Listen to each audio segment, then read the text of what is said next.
smell it. Aggressively. just let it go. Because I want anybody else to smell it. Because it smells so bad. Oh, this is kind of tight. How's the audio?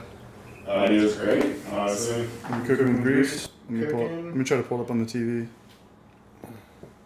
I wanted to have this like really good, I guess, podcasting, a conversation, but it's never gonna happen. Check it out.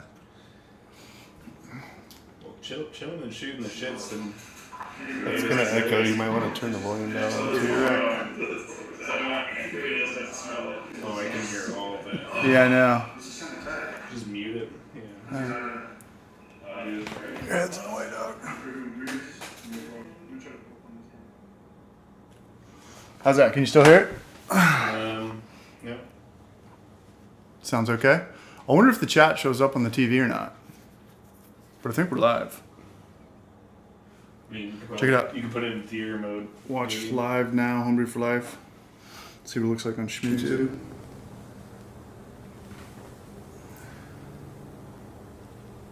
What kind of plant is behind you? It's a figuretta. It's a Venus barrage trap. Nice. The indigenous around here? Yeah, it's the last one. Cool. What's going on, guys? Welcome to the stream. Let us know how shitty it sounds. Are we live? Yeah, we're live. This is us. Oh, that's something over to the audio. What's up, Jeff Ross? Is that the original Jeff Ross? What's going on, Nick?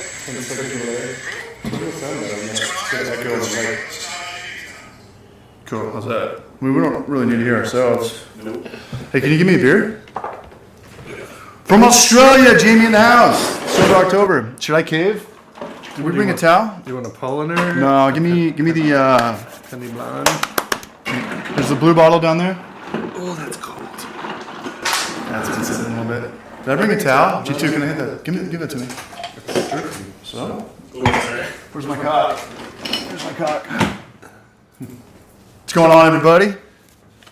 Hello. We might have the BRAJCAST kind of figured out today. Why are you drinking non-alcoholic beer? Because it's Sober October. I thought you were doing a cheat day. Sorry. Sounds much better. You can burp, just don't burp like straight up on the mic. Okay.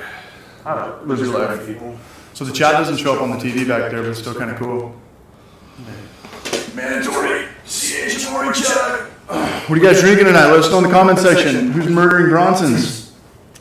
I got a Kook Slam from West Coast Style IPA. Is that the repost account? Wait, are you sure that's Duck foot. Oh, yeah. Total rip off of Pete's Sports beer, the Kook Slam. Is the audio synced up when you go back and forth, G2? It seems to be. This camera looks super choppy. Yeah, this one. You want to touch my cock? Now, pretty choppy. Stuck in COVID, please send beer. Yeah, just go. I'll just go back to the other one. This one's good. This one's good? Yeah. No, wait for. You're on a delay. We're on a delay? Yeah. Oh, yeah, it's a little bit faster down here. What's up, guys? What's up, everybody? Cheers, dude.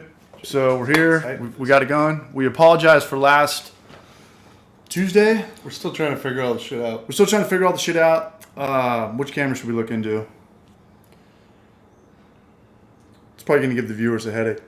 This one. Look into this one. This camera is 20 times the price and it sucks.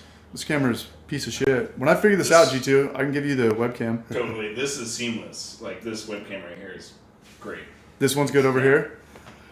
Apologies for everybody that tuned in last Tuesday when the power went out. That was the powers to be, literally. And, Act of God. yeah. Did you see what God did to us, man? Hey, did you watch the new Hungry for Life video? Not yet. You haven't seen it yet? No. Sick. Did you watch it? A little bit. With the Wiener Schnitzels? I fell asleep to it last night. Chill. It's like a 3-minute video. It's all play. Hey, did you see our new Hungry for Life video? Yeah, it put me to bed, man. It was like a baby lullaby. In your defense, it was like 1:30 in the morning. Nah, it's all good. Check it out. I want to watch it. Just haven't had a chance yet. I've been working so much. Should I just hold it on my phone? You guys watch it? We can pull it up after this. We had Anvil sponsor it, and we couldn't even give them shine. I talked to them, though. We got to get them back. People don't want to hear about the problems we have. How's the audio sound, G2? Pretty good. Cool. Everybody, let us know in the comment section where you're from and what you're drinking tonight. Yeah, chat, let me know. Audio's good on your end, too. I think you can still hear me. Day 13 of Sober October. I have not done any days sober. In fact, last weekend was probably the most I drank. You've done no day sober for 2020?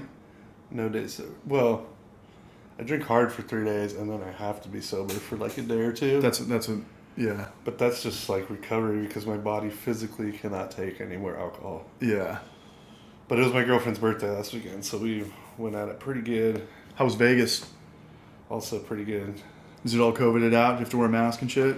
Yeah, everywhere. It's kind of weird. Like we went to the pool, and they're like, if you're You waist gotta wear a mask underwater? if you're waist deep in water, then it protects you against COVID, so you can take your mask off. But like when I was like having a drink on a Chase Lounge, and like I'd be like talking to my buddy, and they're like, in between sips, you need to put your mask back up. Ow! Like the lifeguards all day long, I sat in the back and I'm just watching the lifeguards. Like their whole job is to go around yelling at people for not having their mask on. Like they need any more reason to be an asshole. I'm like, this is the worst job ever. You're just like constantly babysitting people who don't want to put a mask on, Yeah. and then they have to, and you just have to go over every 10 seconds. T.A. Alvarado in chat says, what's up, BRAJCAST? What up, TA? What's going on, man? What's So up? I don't know. Nobody listens to this broadcast, but I Except went for T.A. Alvarado. except the homie TA Yep, and he's drinking a Mad Neighbor Blonde from Culver. Nice. from Culver. Mm-hmm. Shout out to Culver. Shout out to Bomb-ass Culver. Sandwiches. Beer's all right. Nice. Where's he from? Culver. Culver doesn't distribute, do they? Culver does not distribute. They definitely don't. No. So he must be North County local? San Diego Rancho local? Cucamonga. Did he come down to just get beer? Is that where they filmed the cheerleader movie? What? He got game? Bring it on. Bring it up. Yeah. Maybe. How do I know that? So back to your Rancho Toro Bowls. back to your I think they were bowls. back to your COVID thing. I went to a casino a couple weeks ago, and when you go in the door, they shoot you in the head with the thermometer. Make sure you're 98.6, one at a time. Like whoa, 6 feet apart. Yeah. And then as soon as you go in there, there's 20 80-year-old ladies just puffing cigarettes indoors. Like, this is insane. So, I went to Morongo Casino, and they made you take your mask off when you walked in because they had a facial recognition scanner along with a temperature gun as well. So I think it's probably like a little fail-safe just in case there's like card sharks coming in, people counting cards. They just want to have a face. A lot of the When's the casinos election have the over, man? facial recognition, and they can see if you have warrants. Went down to Culver or last if you're wanted weekend. for anything. Right on And TA. they'll straight up call the cops on you if you need to get picked up for anything. Bring us down a little bit. The Pachanga, they have a robot that rolls around, literally like fucking Jetson shit, and it'll like roll up to Rosie? you and be like wah wah wah wah wah, and then like roll away. But they will they do face recognition. They'll notify the police if you're getting out of hand or Yeah. security. How's that, It's G2? crazy. It's good. Brew Mill Tony is stopping in for a quick hello. Not sure how much time I have to chill. That's pretty Brew Mill Tony, what's up? It's pretty trippy. Here's G2 back here, looking like a sweet, sexy young stallion. Oh, he's wearing a t-shirt with all of our faces on it. Look at this, you're on TV. See you. So day 13, man. You know what? I don't feel better from doing Sober October. I thought, Usually you do. You just have no. What's up? FOMO. You just have FOMO. You're just bummed you're not drinking the whole We time. uploaded the video. Usually I go party after that. And then Britta was out of town. And I can't run right now because I've got this rash. I'm not going to show anybody. But, Please, what? Continue. All right, since you asked, man, I got Trousers down. squat rot. And powder up, dude. Gold Bond. You ever use Gold Bond? you ever use Icy Hot on your nuts? It's You made that same as, mistake? like, It's the worst thing Gold ever. Bond's like icy hot for your nuts. Then you It gotta feels good. Then you got to Yes. sit on How about the sit in the sink for an hour. fire and ice condoms? Mm-mm. Oh man. I don't wear condoms. Oh, cool. But here's the thing: I'm thinking about I wear a face mask, but I won't wear condoms. Yeah. I'm thinking about breaking Sober October right now Dental dam. Just kidding. because I want to do one. I was talking to a buddy who does this pretty often, and he does one cheat week a week. Don't go too crazy because we're both doing intermittent fasting right now. No breakfast. No breakfast. light lunch, like smoothie or something, and then eat anything you want for dinner. You can just throw it in that cooler over there. But I'm telling you, man, you turn into a crackhead. Yeah. You start, when you get sober, you're like cleaning your garage, feeding stray cats, doing your, I'm trying to work on my Freon right now for my car. I'm telling you, you become the grandma from Something About Mary. Remember that scene? Accomplishing tasks. Remember that scene where Matt Dillon's trying to knock the dog out, but he accidentally feeds it meth. He feeds it speed, and it's going in the grandma's like mimosas or martinis or something. Yeah, and then it comes in. She's vacuuming and dusting the blinds at the same time. That's sober CH, man. It's like, man, I need a drink. I need a beer. And we have Trev who with a donation of $4.99. Mentor beer chug. $5 for the cheat night. Did he get a shout out? Did the alert box show up? Yeah, it did. Did it? Nice. Look at you. Oh, it doesn't show up on the TV. Trev who? Actually, I think Trev who That's nice. actually sent me a friend request on Instagram yesterday. That's the homie from Australia. It didn't show up though. Did the thing show up on your end? The little guy playing guitar? Oh no, I got a green box. that Green says, box?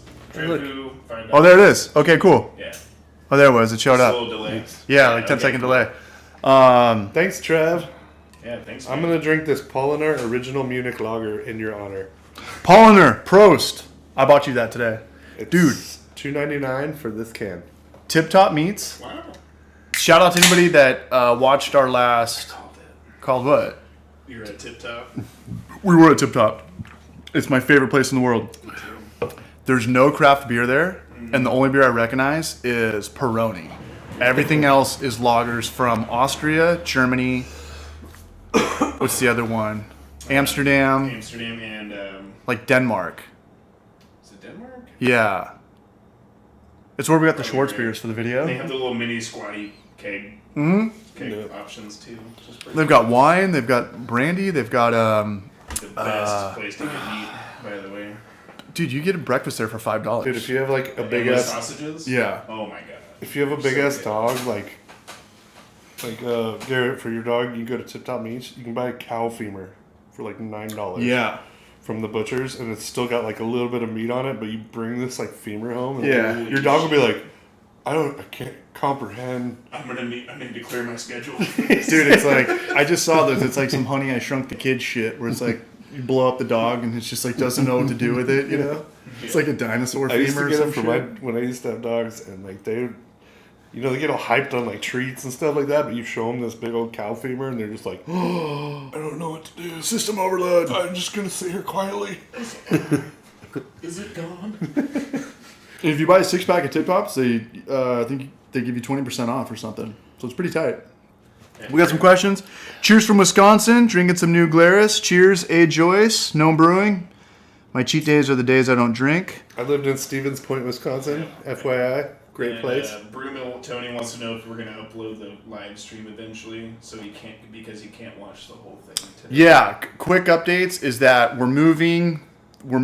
I keep looking at that camera. We're moving the BRAJCAST over to a new channel. Do not pull it up right now. If anybody could you could just pull it back. If somebody could do us a favor, our Firefox is acting up and it'll legitimately. You can switch to that camera? Let's see what The audio is lagging on that, so I haven't been using it. kill the audio on all of that. The only audio we want is from this. Everything else on It's under webcam, right? Or no, I'm sorry, Sony. kill that. So you see in the mixer? We still doing okay? Yeah. What was I talking about? Can you still hear us? You're talking about loading up our live stream so we can watch it later. Yeah. So if anybody wants to take the BRAJCAST and throw it in this chat, we'd appreciate that. We're coming up on 300 subscribers. We appreciate every single one of you guys. We can't unlock the super chat and the BRAJCAST channel until we get to 1,000 subscribers. But as soon as we get to 1,000 subscribers, we're going to be on that channel. I made a video talking about how it's just got to be on 2 different channels, the BRAJCAST and Traditional Homebrew for Life. Yeah. Homebrew for Life, you know the show Archer, the cartoon show Archer? Yes.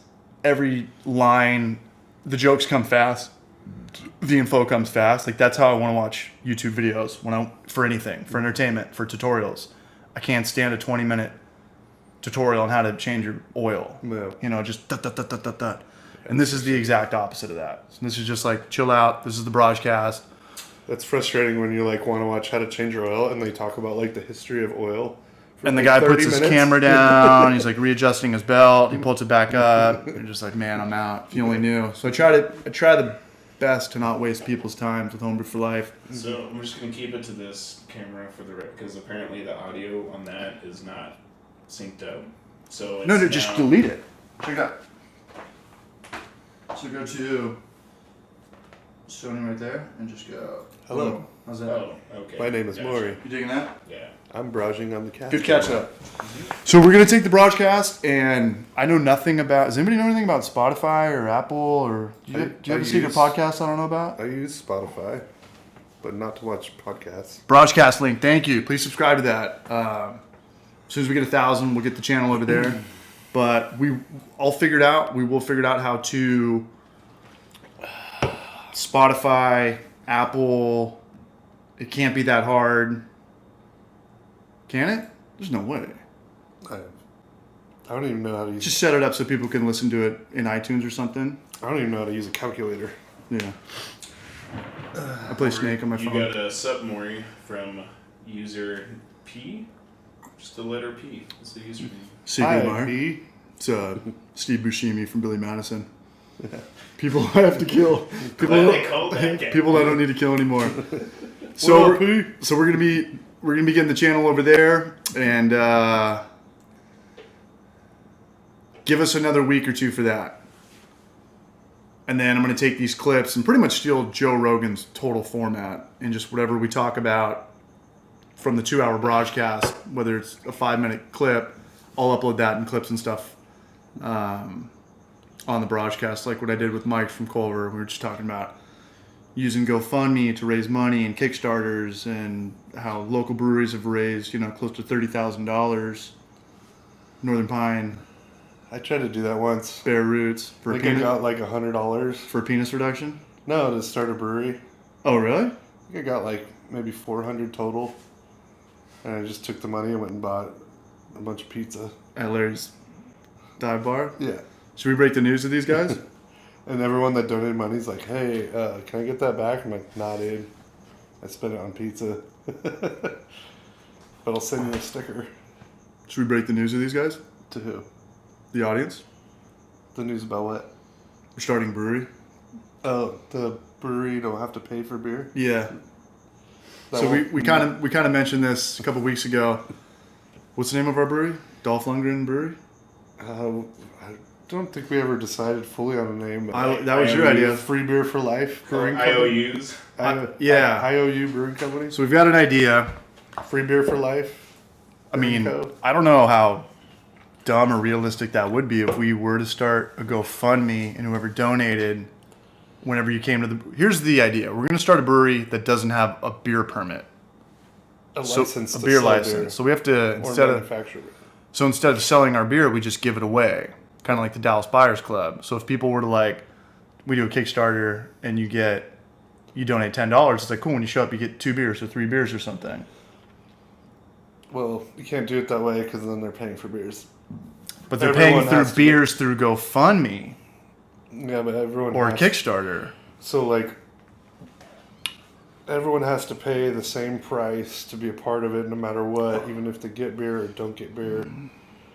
That's the way the laws work. Okay, how about this? How about we just do a one-time thing? We're like, hey, let's raise money for our brewery. Say we raise $10,000, and whoever just comes in that day, we take the first 20 people. You could drink till 9 o'clock. Sure. How are they going to charge us or hit us for something we did a year prior? I did this concert. Dolph Lundgren Brewery. Look for it.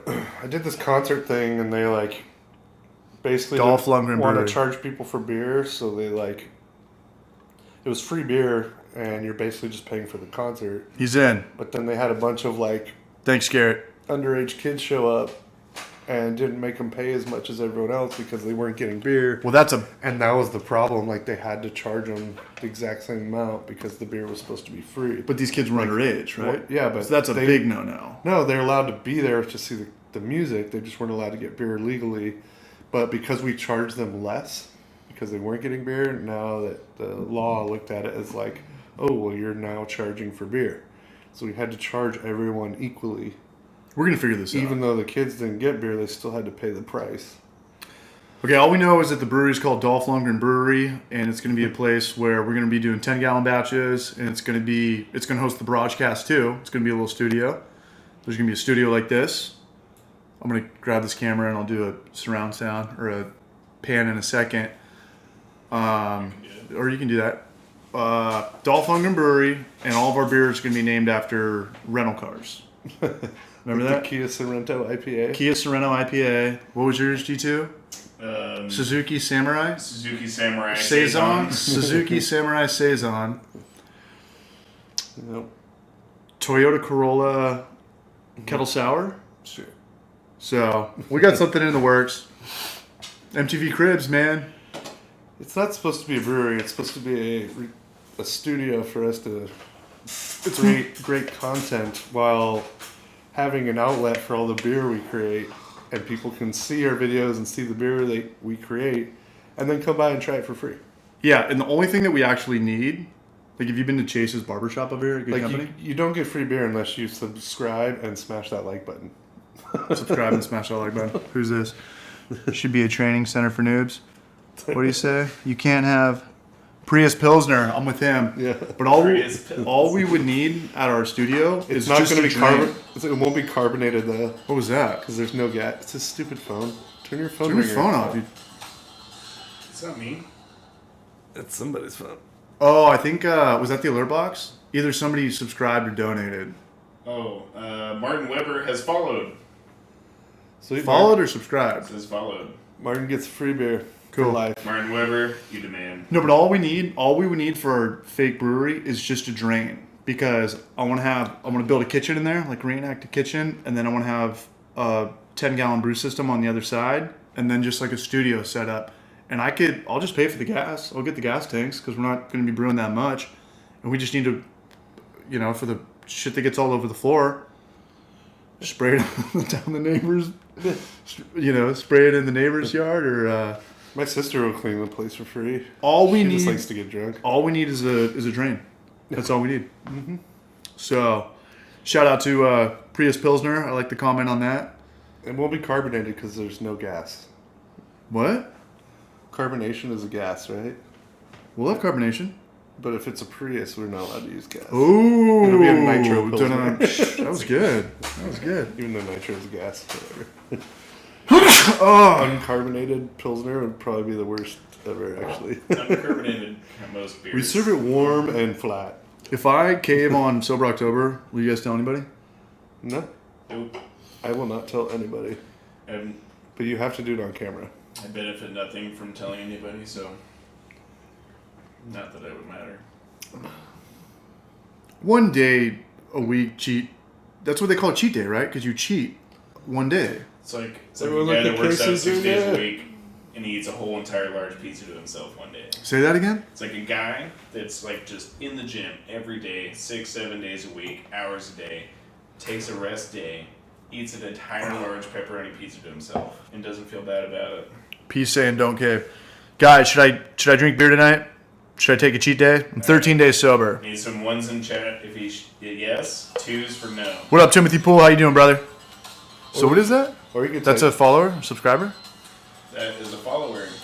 Tight, man. Iron Boy Promotions. We Welcome get to we the get BRAJCAST. no audio that comes through the microphone that we just tried working off for half an hour, but somehow this piece of shit monitor has like a little 1-watt speaker that's You want me spinning. to turn it up? I can turn it down. I think. What? I can probably turn it up. Trevor, you want to cruise over? Yeah. All right, I'm saying hell yes. Oh, Kevin, what's up? Real question. Do you have the chat over there too? Uh-huh. Is the chat going off? Oh yeah. Dude. Cool, all right. Chilling. All right, do it. Nah, don't cheat, Richard Adams. What do you got in here? So we got a yes, hell yes, do it. What's going on, nah, Craig? Don't cheat.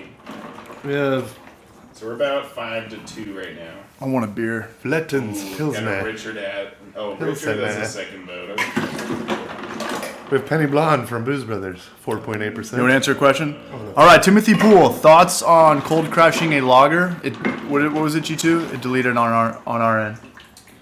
Let me try this. Bitburger. You can't go wrong with a Bitburger. Thoughts on cold crashing a lager in a keg instead of a fermenter? Yeah. The only problem with that is all the sediment's still going to sink to the bottom of your keg. Here's my cock. When you go to do your first pour, it just depends on how much yeast actually settles out. But when you go to do your first pour, it'll be really yeasty, and eventually it should start pouring clear. But you need to leave your keg still. So if you go in your fridge and move your keg around, it's going to end up all cloudy again, and it'll take time for it to clear up again. It's just a pain in the ass. All the sediment keeps getting stirred up, and if there's a lot of yeast in there, the yeast cells could start rupturing and basically oxidizing your beer and make it taste like shit if there's too much yeast that starts dying in your beer. But knowing you guys, you'd probably drink a 5-gallon keg pretty quickly, so it's not a big issue. He says he shaved an inch off the dip tube. That's what I did. That's my trick. I mean, that'll work. Just don't let that beer sit for more than a couple months because the yeast will start dying. Did you already drink that much? Oh, you didn't crack. This was the old one. That's the only one I've drank. But there was another Besides can, the right, other that one you just showed? It was like green and white. That's Well, he had the kook and then, he's doing it. there you go. That's it. 13 days down the drain. It's so much better. Come on, man. That's like the amount. Dude, I don't even bother with non-alcoholic beer. That's the amount that they allow you Rather in drink church. decaf coffee. Don't they allow you in church? You know what I did today? Have you guys seen that Anvil cooling system that we got? No. So it's pretty much the same cooling system as all the other ones. They give you 3 things. They give you a jacket, they give you a coil that goes into your fermenter, and then they give you a pump. Yeah. So it's pretty much up to you to have your own reservoir, just a huge cooler or a huge bucket or your bathtub. And it's been hot. It's been extremely hot. In San Diego, I think it was 82 last week. I was able to, I'll show you guys in the garage after this. I got it to 69 degrees. Mm-hmm. And today I used 2 coolers and I put it in, like my pre-chiller cooler where we put the pre-chiller in that big cooler that's got a handle and wheels. Yeah. I filled that up with 30 pounds of ice and I put it in there and I was able to get it down to like 40 degrees. So that means I can lager with that thing. If you have 2 coolers, you can lager with the Anvil cooling system, and it's only like $100. And the good thing about that is that with SS Brewtech or Spike Brewing, generally it comes with like its own custom fermenter because that's kind of what they sell you on. And it's a big coil, but the Anvil one, it comes on a regular size 7 bung. Oh, 7 bung. So you can put it on. You can put on any fermenter. It's universal. Nice. So it's super rad. Yeah. So I got. That's all I got to say about that. I got Cable Hogan in chat saying so he's 590 days sober from alcohol, but still loves brewing. What's he doing here? And serving it, trying to figure out how to do a non-alcoholic brew, and then vacuum suck it. Subsequently, right after that, the next comment is do it right, NBC. I can do an NBC with a non-alcoholic beer. Give me the goddamn. I'll break. I already took a sip. Who said that? That would be Kevin Roberts. Someone's gonna donate $5 if he wants to see an NBC. $5. I had $20. No, don't ask for donations. That's panhandling. I'm just kidding. I can't believe we even got a too donation. much money. Yeah. Is there any girls in here? I actually have too much money. Here, I'll do an NBC. I'll do 3 NBCs. Do it. Just for asking for money, because that was a foul. Is Neeblis a girl? Is he gonna pee pee poo poo? Needless. Oh, okay, so we got some people for NBC. I will figure OBS out. So if somebody does a donation or NBC or something, I could have a thing pop up. Or Alvarado is now onto a Culver Streetwalker IPA. Nice. That's awesome. Hey, and something that I always forget to say is people. I don't know if people DM you on your Instagram or people DM the Homebrew for Life thing and ask questions about stir plates and buckets and stuff like that. If you guys have any questions, throw them in the chat, and I'm sure beer drinkers, homebrewers are pretty snobby. Somebody will answer your question or love to answer your question. So if you guys have any questions, this is like the heaviest glass I've ever felt in my life. Pick that up, G2. If you have any questions, go to Booze Brothers, ask for Donnie Firth. Yeah. And he will be glad to answer all your questions. But I'm serious. If you guys have any questions on homebrewing, throw them in the chat, and somebody will pick it up. How many people are in the chat right now, G2? We have 42. Nice. Cheers to you guys, man. Cheers, Braj. NBC. Oh, NBC? Non-alcoholic NBC. This is actually a 16-ounce pint. I just have really big hands. You know what's funny is that... all right, I might go to real beer after this. We'll pan to the other camera so I can take a knee and NBC with you guys. All right. 1 sec. What up, David Holt? Photo Kevy on the mic. What's up, Kevy? That thing you sent today from Kevy was funny. Yeah. Kevin, that video you posted on Instagram was hilarious. What was it about again? It was the guy that was accepting an award. He just goes up and grabs it. And Mr. Bean. deuces out. The way he grabs it too. Such a good edit. See, this is mine. But the bummer about this is like when we do NBC, this is like the exact opposite. It's just like silence for 10 seconds, you know? All right, whatever you guys got in front of you. Cheers, guys. We got $5 for an NBC. Cheers, brother. Who was that from? Josh, go. I'll take a second right after this. Yep. That's how we do it. Yeah, non-alcoholic beer is kind of gross. It's the worst. Yeah, it tastes like butts. Tastes like dog food. Wait, leave that. I might have some more. You know what's funny is that me and Babs were doing this last Tuesday when the power went out, and we were like, It's weird. "Are you buzzed? Yeah, like, are you kind of buzzed?" Like, we kind of looked at each other like, I can see how drinking a non-alcoholic beer, Oh, there it goes. You have to drink. a non-alcoholic beer could like send you into like a relapse. You Just drink like the psychology of like, oh, I'm gonna pick up cigarettes again, or They did a Mansers episode on this. On how many near beers do you have to drink to feel intoxicated? but not even that. It's a psychological thing. You like do like 20 non-alcoholic beers. You're But calling they your actually- buddies to get nose beers and cocaine at 4 in the true. morning. Yeah, Like, but, what? they actually like will pop like on the blood. Cable Hogan, cheers, brother. Cheers, ladies. Oh, someone just donated $4. $5. Oh jeez. So Cable we got, Hogan. Oh, it we is got showing up on $5 TV. from Josh Schultz. and Cable Hogan with another $5. Cable Hogan, man. I fucking love that name. Cable Hogan sounds like a WWF name. Is that your real name? Cable Hogan. Cable Hogan. It's like Hulk Hogan's And then- great-grandson. Well, Cable was X-Men? Yeah, Cable was an X-Men? definitely. He didn't have a superhero ability. He just had like was all it the Cable? guns. He just had Who like was the guy that threw the poker cards? Gambit. That was Gambit. Gambit was tight. Yeah, he's one of my favorites. There was a Cable, though. I'm pretty Cable Hogan with a K. So yeah, I feel like we just say the same things on damn. who's that? Photo Kevy? Kevin just donated $20. One of our longtime viewers and dear friends.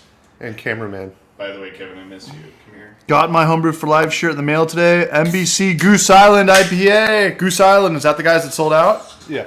Cheers. They're a Chicago-based brewery who made great craft beer, and now they're owned by AB and Bev. You know what's funny is that me and Donnie were sellouts. Yeah, I mean, still good beer, but they sold out. But me and Donnie were on a run yesterday, and we were talking about beer is not a get-rich-quick scheme anymore. Like, if you think about it, there's only 2 breweries that actually sold out, and it worked out, like, got into beer with a ton of money, and then got out really fast. And it was St. Archer and Golden Road. Everybody else is, like, stuck with a brewery now. You know, because I think there's 2 people Or that it could be like Ballast Point and own a brewery Yeah, but for they've been around for 20 and years. then get $1 billion. So Cable Hogan says. Go back to this definitely one, his real G2? name, and yeah, we'll do. tight. It's definitely his real name from an old Western movie filmed in Phoenix. Oh, cool. Cable Hogan. Back to what I was saying though is that there's 2 people I think that get into beer. It's people that are passionate about beer, like Mike from Culver is probably the most passionate brewery owner that I've met. Battle Manager Booze Brothers, yeah, but Mike teaches a class.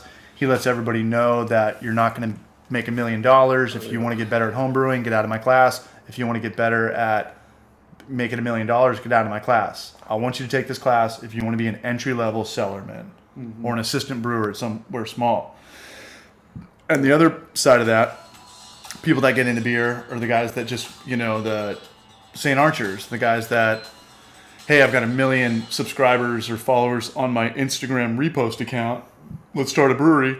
Or, hey, I know all these X Games guys or pro football players, and they all got millions of followers on always doing Instagram. something cool, and they want to do something. That cool. doesn't work out anymore. Yeah. I mean, I'm not trying to throw Black Plague under the bus because I like that beer and I do like Black Plague and I think they're successful, but they tried to copy the exact same format as St. Archer, but did it 4 years too late. They're not selling out. We don't know if their plan is to ever sell out. I mean, they might want to just own a brewery for life, but I think Tony Hawk got into beer as an investment. I don't think he got into beer to actually be there making beer. It's a fair assessment. There are some very passionate people working behind the scenes there, though, that I would vouch for sure. Is that Big Wave Dave? We getting trolled from Dave? But yeah, I think the day of the get rich quick scheme, like remember when everybody wanted to get into beer 7 years ago? It was like the California Gold Rush. Everybody wanted to own a brewery, and now it's like the same thing happened. Shit, we own a brewery. We can't even sell beer because of COVID. We don't have a patio. We don't have a food truck. We're stuck with a fucking brewery. The same thing happened with weed when the That's housing true. market crashed and that show Weeds came out. And Kevin Nealon. And they were saving their house and their mortgage by like growing weed. Like I was working for Hydro Brew at the time, which was a homebrew shop, but they also did hydroponics. And before that housing market crash and before that show Weeds came out, it was like, you know, just young stoner kids coming in that want to like grow weed and stuff like that. And then suddenly it was like whole families, like grandma, mom, dad, and the two like teenager boys. And it was like the weirdest experience, like having to like talk to them about how to grow weed and sell it and deal with all that shit. And like everyone just thought it was a gold mine. They didn't realize it was actually a ton of hard work. And they didn't like, garden. Nor did you realize that everybody pretty much does everything at the exact same time. Yeah, and the market got flooded, and no one could sell any of their weed anywhere. Me and Britta. Which is what's happening with beer right now. Me and Britta went to Big Bear a month ago. When did we all go to Big Bear? Like 2-3 months ago? So me and Britta went there about a month after that. And driving down from the 215, kind of where like Menifee and Murrieta is. You can go back to the other camera, G2. Guess what every billboard is? It's just delayed. Yeah. You know what every billboard is? Dispensary. Yeah. Billboard after billboard after billboard, it's dispensary. Yeah. Who's making money in weed right now? People that sell The guys upstairs? No, no one's making. No, you have to be. Just angel investors and things like that, I would imagine. The stocks of weed are steadily increasing. When you go to a dispensary, where do they get their weed from? Let us know in the comment section. We don't know shit. Well, Why are we talking about weed in a beer channel? True, but on Let's talk about anything. No, stick with this. There's a lot of independent contractors that grow weed. However, it needs to pass through a screening process. So you have to send it to a lab to get analyzed for exact THC content, CBD content, and percentages of each. Sure, but and who's what selling each that? strain is. Let me turn this But you off. can't even begin that process until it's tested, is what I'm saying. Is that Tim? Hey, what's up, Tim? For like a legitimate pathway, yeah. Mm-hmm. But there's still a lot of black market stuff going on. For sure. Deliveries, things like that. That's what I'm saying. Support your local weed dealer. Yeah. Black market weed, baby. Support your local weed dealer before it gets all Walmart and Amazon Prime shipping and shit. There's a store by our work that looks like a fucking Apple store, and they sell weed, and it's like amazing, but In Their the prices are Forum in La expensive. Costa? no, near Booze Brothers and Vista, it's called March and Ash. Oh. And it's cool. It's a legitimate place, and it feels like an Apple store, and all the staff super knowledgeable. They're not all ripped out of their mind like most weed shops, but That's their pretty prices sure. are a little higher. When's there going to be medical nose beers? Medical nose beers. So, also... Lines out the door Oh, with all the my nosebleeds. God. Doo-doo. Everybody's up in the nosebleeds. Damn. I wish I had a little air horn. Support your local craft brewery. That Support your local craft brewery. And I think that's kind of what. Every neighborhood needs a local watering hole. If you're thinking about opening up a brewery or tasting room or bar, just make sure there's not a bunch of other people already there. Beer's kind of just getting localized at this point. People are just kind of going to their closest place. We got a home brewer in Japan from Sacramento here. I really enjoy drinking home brew while watching your videos. That's Thanks, man. Cheers. Ronald Randall. Ronald Randall? Oh, Ronald man. Randall from Japan. That doesn't sound like a WWF name. That sounds like a porn name. It And I really like it. does. And I like it a lot. Sounds like he has a huge wiener, too. Ronald Randy. Biggest wiener in chat. For sure. Is this Big Wave Dave? Can we Is call it- you Ronnie Randy for short? Hey, if anybody wants to come over, cruise over. What is that? What the fuck, Dave? Casey's checking his AOL Instant Messenger account. I'm checking my MySpace, man. It's true. Seeing But everybody- growers grow, but still need distributors to sell the shops. Black market all day. Yeah. Yeah. Support your local black market. Sweet.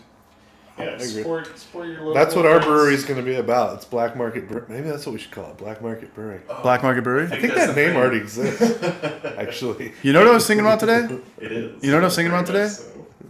much so. What's the difference between Throw it to me. prostitutes and porn stars?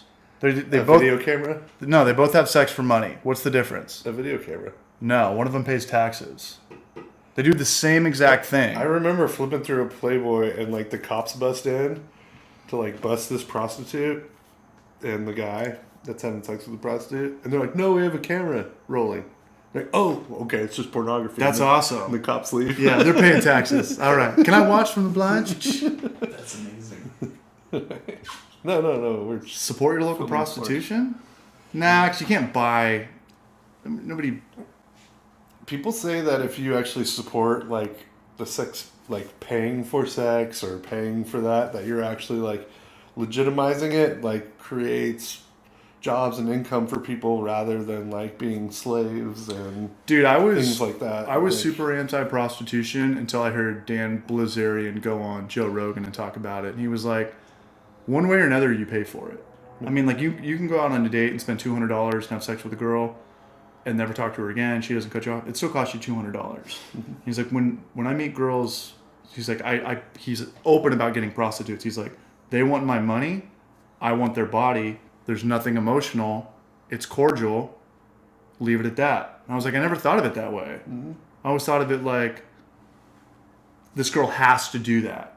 Yeah. Or like she's being forced to do it or something. yeah, like I've been to Hawaii. The first time I went to Waikiki when I was 21, there's girls that just bomb on because we don't get prostitutes around here. I think we used to back in the 90s. Oside used to. Oside used The to. Hill Street Honey. But these girls like ran up on me. They're like, "Hey, like how much money do you have? Do you want to get out of here?" And I was like, "What?" And your buddy's like, "Yeah, you're not that good looking. They're hookers." And I was like, "Oh shit! Like I don't have any money." Like, I was like, "Wait, what? You're here to celebrate my birthday too?" And 21 years old, Waikiki. I remember the first time I went to a strip club and actually ended up talking to the stripper to give me a lap dance and trying to get her phone number. I was so shit-faced. She's like, "You're so nice. Like, what are you doing here? Like, what do you want to get some dinner after this?" And she's like, "No, I don't want to give you my number and get Taco Bell later and go pet your dog at your house." But, yeah, you live and you learn, folks. And then he went home and he masturbated with lubrication from his tears. I keep a bottle. Maury gave me some. So how's that IPA we're working on? We have an IPA? I don't know. We're just kind of being banter. But I think the BRAJCAST is better when we don't have bullets or topics to stick to, and I think it's just better when it's just off the cuff. What's that? I think it would be better if we had. Is there weed in that? No. Let me see it. Is this COVID? Yep. Does anybody have any questions about questioning? What's going on, Tim Anderson? Get your cock out of my ear. Tim Anderson? Is that Tim from Wait, Juices. I don't from see- Yellowstone? Oh, is that what Is that what you're saying for TA? No, Tim sent us some texts. Oh.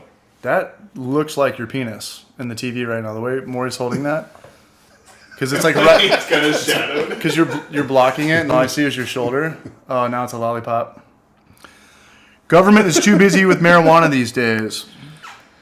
It's gonna all get legalized eventually, My- anyways. My friend's It's just gonna be a cat. my friend's sister is a chemist for the D. What up, the Brew Show? That's the homie that collabed with us last Sunday.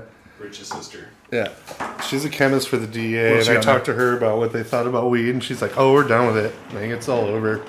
And I'm like, "Well, what about all the people? Like, that was some people's jobs." And she was like, was a lot of people's She's jobs. like, "We've had other things on the plate that we've been ignoring for a while, and one of them was like all the like workout stuff, like the pre-workout. They know there's like ephedrine in there, which is basically meth. A And what it's in there? Ephedrine, which is what you use to make methamphetamines." meth or like that's what gets you all fucking cracked out. And they know that these people are putting this in their product illegally to get people amped up to work out. And same with some of the protein powders. They're actually putting steroids that are illegal. They're bringing the real original Coca-Cola like, back. The DA has known about this for like 10 years. Did you want a beer? Is that what your point of this? Do we have any more beers? Did you drink my? There's like 5 in here. There is there? There's Penny Blonde. There's a. All right. If we get three Reckons. yeses in a row, I'll drink that beer right now. Should I break for sober October? okay. Even though I did already take a sip. 3 thumbs ups. Thumbs up this video and I'll crack a beer. We'll do a cheat day. The Brew Show says, "What's up, Braj Lords?" Hey, thanks for helping out with the Brew Show. Did the what was our last video? Are you talking about the Moose Show? Moose Show? Yeah, he's got to change his Instagram name. Brew Show. Brew Show is his name on YouTube. Oh. Moose Show is his name on Instagram. Oh, word. What up, man? You vegan son Yes, of a bitch. no. David Holt says no. We got 3 yeses. All right, Kevin Altman, let's do it. We'll take a cheat day. This is just going to turn into like 4 a.m. Jaeger bombs. While we're doing this, Kevin has a decent question here. What warning signs do you look for when you're trying out a new brewery to know if it's good or bad? Probably their social media. Probably their. No. What do you mean warning signs? No. Like when you're physically going into a brewery, like when you're going to try it out for the first time. Trying the beer, tasting the beer. The first thing I look at is the cleanliness. I've gone into like people's breweries and looked at how dirty their sink is.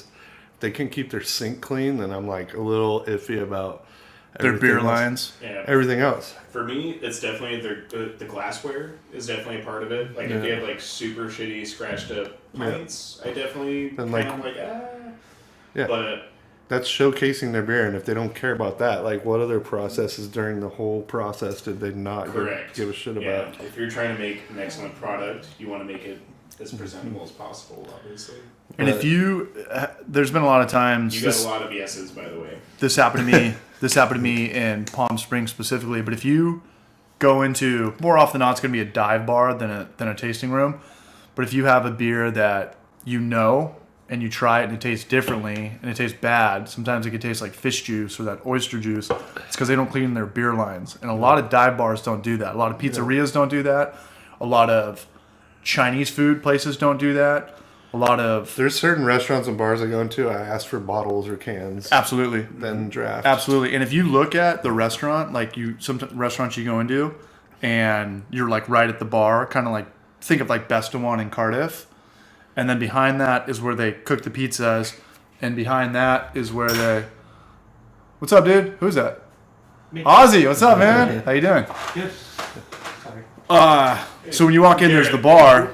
And then behind that is where they cook their pizzas. And behind that is the actual kitchen. And behind that is their dishwasher. And behind that is their cold box. Yeah. So they never change their beer lines. No. Never change their beer lines. It would be impossible. You go through the roof for 40 yards to change, They could change still be final. clean, They can but- clean them, The but only person cleaning them is probably their Budweiser rep.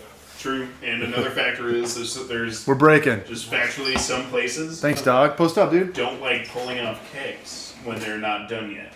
Yeah. So you could very well be serving a beer that's 5-6 months old at the same point too, and have it be oxidized over time, or have. Can you turn that a little bit maybe. so Trev gets in there? Let's get all these bottles. Here. Some more. Move your shit, dog. What's going on, bro? Good to see it. Good? Yeah. Right, in the new edition of You don't need to put me on the the BRAJCAST, Ozzy.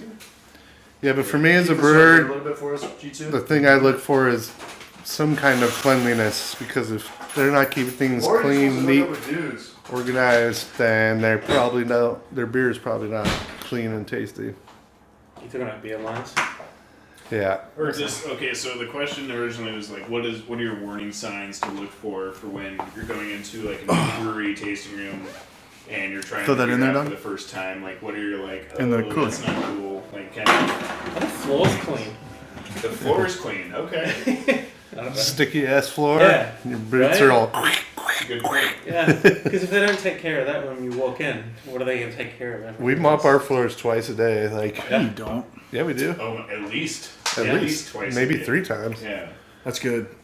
They get mopped after the shift, and then in the morning before Mandatory beer. anyone even shows up, we have my sister and Give me this one, G G2. Money show up, and they clean everything. Dude. What do you got here? Let's get the beer cam going, G2. Got it. Beer can. So that one's Lager, from nice. San Juan Islands when I was up in the Orcas. Oh, nice. Yeah. Washington. San Juan Island Brewing Co. Never heard of it. Yeah. San Juan Islands are amazing. Vancouver Islands, San Juan Islands, they're all really I bought you a whole cool bunch of spots. different ones here. There's another Hopworks. Look at this guy, man. Cheers. Nice. Hoppers from Brewery. Yeah. We interviewed these guys. That was Christian Gettinger. You can just keep that open, Maury. And then the other one I gave you there was Hopworks. But this one I'm gonna is get the drunk. one you want to try. Crafted in So that's a brewery up in LA. German style Pilsner. Thanks for the beers, man. You don't get no Man, homies. dude. Good to see you, bro. I started collecting them after I've been traveling a bit. So I was Yeah, like, buddy. Cheat day is good, man. I'm probably sleeping on the couch tonight, but it's all good. Is that jalapeno? Jalapeno. Mexican lifesavers. Do you want a glass? Can we, Maury, you want to, I'm not going I through got that. it. You said. Oh! When you go on a trip, best way to get is the beer back home. Did you fly with the beer? Yeah. You did? Yeah, just put it in my suitcase. Because you're not allowed to bring liquids on, right? You're not supposed if it's to. if it's So just in there. Just keep that open. definitely. I had a buddy who had a suitcase that literally was like built for bomber Just keep it up, bottles. boys. I don't want to be throwing dirties in there. So Oh, that's for me. it was a full size suitcase. Like That's you would the sunglasses. you would check the bag and it Right. would hold like something like 30, 22 ounce beer bomber bottles, like Really? the perfect slots for each bottle. And when he would go to like Germany or Belgium, he would buy all these bottles and pack them all in his suitcase. Really? Well, if bring you check that- them though, like the one from San Juan Islands is. Yeah, if he's from talking, Seattle. go to the other camera. Thanks, And bro. that one, I just checked it in my bag, and, Yeah. and that was it. But the Hopworks one, Hoppers is the shit. yeah, that was pretty good. I really Another option too is you could just buy some wine shippers and put Yeah. bottles and cans in that and just ship it FedEx yeah, you could or do that. UPS. They get weird about alcohol, so sometimes I just put like olive oil sample Really? on the label so they don't freak out about the alcohol. Toothpaste. Because they shipping from state to state. You might get in trouble if you get caught. Wasn't it? It's a gallon of toothpaste. It's a gallon of mouthwash. I say olive oil samples. That way, if it does break and leaks out, you don't lied. have like some hazmat crew freaking out. You kinda about lied. Has anyone tried to bring a growler with them anywhere in a plane? Fuck no. No. I tried once. Yeah. It exploded all over my clothes. No, you didn't. I swear to God, I did. I was going to Idaho. I put 2 growlers in my duffel bag and checked it. I wrapped them very, very, very well. But There's I a huge. left. Yeah, I left. I tried to leave 0 room for as far as like air to be like in and out. So I topped them off to like the top, but it didn't work. There's They were- still it- a huge pressure change. Yeah. I love you, but that's one of the dumbest things I've ever heard. Oh man. yeah, no. This I was Bringing like, growlers on a carry-on. this is 22. Everyone just thinks of that Ace Ventura opening scene where they're just like kicking it down the halls and throwing it through, you know. So everything I brought saturated in beer and the tiniest shards of glass in all of my clothes. You could cut the shit out of yourself, man. Oh, I did see I that in did. Portland at the airport. That first time I ever seen it. Check out my new There's shirt. a They call brewery it barbed in- wire. Hold on, one at a time, one at a time. There's a brewery in the airport, and they were doing crowlers. They had this crowler machine there doing. I'd never seen that before in any airports before. Cool. Which airport was that? Portland. Portland. I know there's San Diego or Stone Brewing in the San Diego airport, but I don't know if they do crowlers or That's a not. huge account. Yeah. That's a huge account. I've seen Gordon Biersch at a couple airports too. Hopworks Urban Brewery, they have a tasting room at PDX, Portland International. And I remember talking to the owner about that. And he was stoked because all those layovers where people actually don't go to your brewery, and now they see your all their logos are like the tiki and the African, like Crash Bandicoot logos, if you will, Yeah. like the tribal things. And they got it. Because when we visited them in 2018, he was just talking about it. He was stoked. And you know another thing? Hopworks Urban Brewery, you know who always has them on? Privateer in Oceanside. Yeah, I've seen like 2 or 3 of their beers on. I don't know how they've got that worked out. So keep that on your radar. That's a very good dude. That's a very good brewery. And they do all that B Corp stuff. Did you look into that?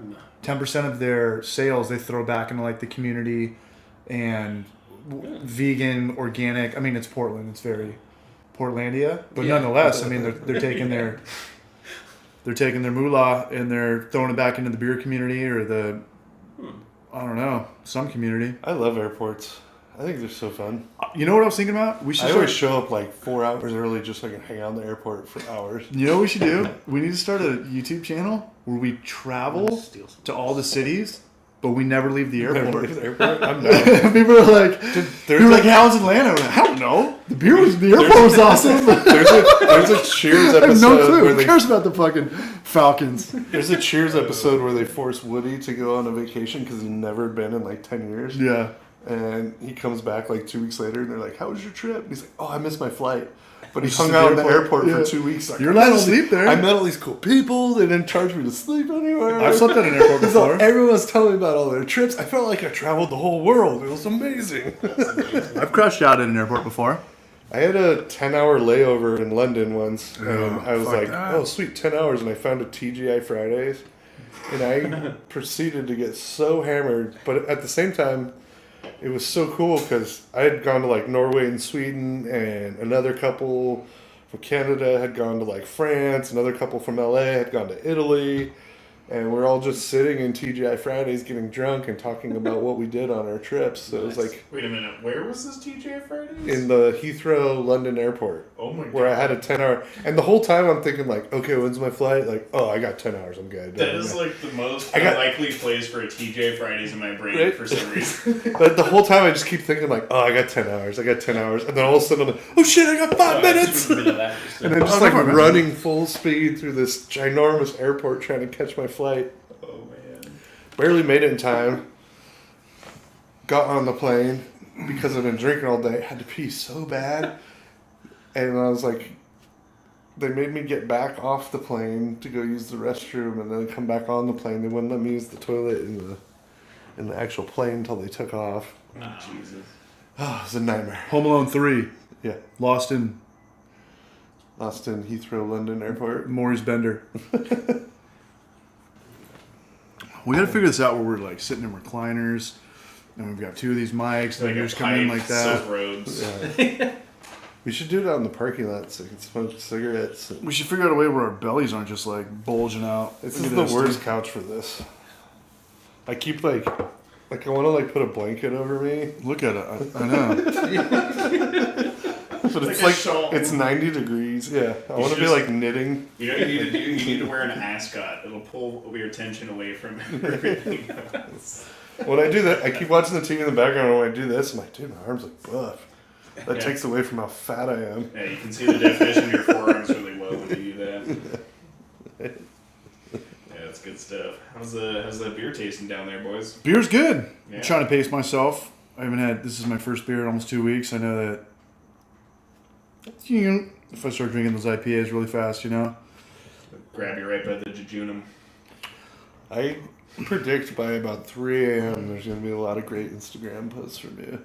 For me? Yeah. No, I'm not gonna. At least 2 dick pics, though. 2 dick pics, me out there like the golden tea at 3 in the morning, swinging from some chandelier or some shit, Buying watermelons. smoking cigs, tagging Britta in the pictures. Yeah. The huge. The huge. Tagging Britta. What's open right now? Who's got the best brewery that's air conditioned right now? The Golden Tea? Within proximity? Yeah. Golden The tea best, air the conditioning? best bar that's air I want conditioned? to drink beer where it's the coldest right now because it is so fucking hot. I heard the Golden Tea is staying, like, no bar is supposed to stay open past 10. And I heard they're staying up till like 2 in the morning still. Oh, jeez. Like, They were Burrito like, must have heard you. You broke Sober October. Is she watching from work? You only break Sober October if you break more than one cheat day. This is If you true. break more than One cheat day. if you break more than your 10 allotted cheat days. I have half a Pilsner. Everyone's like, you broke it, Sober October, So you how piece about of you shit. How about you instate the parameters of your your cheat days then now? We need a camera on G2. This is probably so horrible for people to like just hear like this bad voice in the is background. Is it terrible or do you like the Can you hear voice it? of reason? I'm like Can you the- guys hear G2 well, or is it horrible? It's actually God. It's our conscience coming. Yeah, I'm like the pillar from Power Rangers. Rangers. Britta says hi, G2. Carlsbad Brew Co. Carlsbad Brew Co. Oh yeah, they're great. Yeah. Yeah, it's Yeah, but do they have air conditioning? Probably not. Probably not. Air conditioning. It's a big building. They're like kind of on a. You know, every Well, that's brewery pretty has a windy there, cold right? box. Yeah. And if you ask them to go in the cold box for 5 minutes, I don't think they'd have a problem with it. Boom. Problem solved. I want them to open so bad because it took them 3.5 years to get their shit together. And then as soon as they got it, it was like They are March open. COVID. No, but they can't brew in their brew house. They're just so. selling like Pliny the Elder and third-party beer right now. Well, they're selling acoustic ales, which is their beer, so they must be brewing something. Green All Dragon. I'm saying is they have the huge brew house in the back and they haven't brewed on it yet. Have you guys been there? No, The Green I've Dragon Tavern and Museum. I've been there when they first opened, trying to sell mead. Keep that this I was open, dude. making, but Killing me. I've been that big one there, mate. I've been that big one.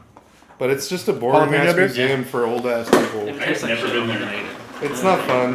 Okay. It's boring unless you're into that history shit, which I kind of am. It's But not when you're drinking. it's not like a young, youthful, like cool hangout spot. Unfortunately, because it should be cool. They should like go into the cool Yeah. history stuff, like the Vikings and like Do you guys, raping and pillaging and do you all that guys fun ever stuff. go, this is like a super random tangent, but do you guys remember like minor clubs when you were younger, like pre-18? Did you ever go to like a club that you had to like? No. I went to a lot of like Do you remember there was a concerts that were for like people under 18. few- yeah, I can't remember the name of it. There was one in Oceanside that everybody went to, and it's like this weird, like minors were allowed to go in club. I think it was like Inferno or The Ice something. House It was called like Inferno. That's or what came to something my head was the crazy. Ice House From Vista? which was just ice skating, right? That, In Escondido. oh yeah. jalapeno beer. I don't know about that. I like it. Hey, if anybody has any ideas how to run this BRAJCAST, we have absolutely no idea what to do. Like, if you guys want to see people actually come on from the beer scene, if you guys want like a round robin, if you got, let us know if we're like talking over each other or rambling too much, or we're not rambling enough, or we're not. Jalapeno. Sorry, who's that? Andrew Waugh. Let us know kind of like the format because we have no idea and it changes every week. Right. And we want to keep this thing around. So let us know what you guys like pepper beers, but I don't and, like them if they're too spicy. and what is the most Too obnoxious. spicy, right? If there's too many people No, talking or no, I there's don't not think enough so. people talking or you guys just want to see flavors there. It's brewery not spicy. brewers on or brewery owners on, let us know in the comment section. Please. Even fucking I view that. What do you think of the jalapeno beer? I like it. We got a brew question here from QH. Is there really a difference between mashing at 150 and 154 for IPA? 150 and 154? Mm-hmm. I mean, there's an even bigger difference between like 158 and 150 for sure. Between like, 2-3 degrees, there's not that much of a difference, but the attenuation or apparent attenuation will be less the higher the temp you go. So if you want more malty sweetness in your beer, you go for higher mash temps. If you want it to be crispy boy dry, you go for the lower mash temps. But True. I feel pretty, within the 2 degree range, like 150 to 152, I don't notice much of a difference at all. Mm. And 152 to 152 152 to 154, I don't notice much of a difference at all. And to directly follow up that question, I got another one from Donovan Sanderson. Maury, what is your next recipe idea for a beer? I know we just did my pills that was coming out. The biggest one I'm hyped on right now is actually this is probably the first commercial Pilsner I've ever made.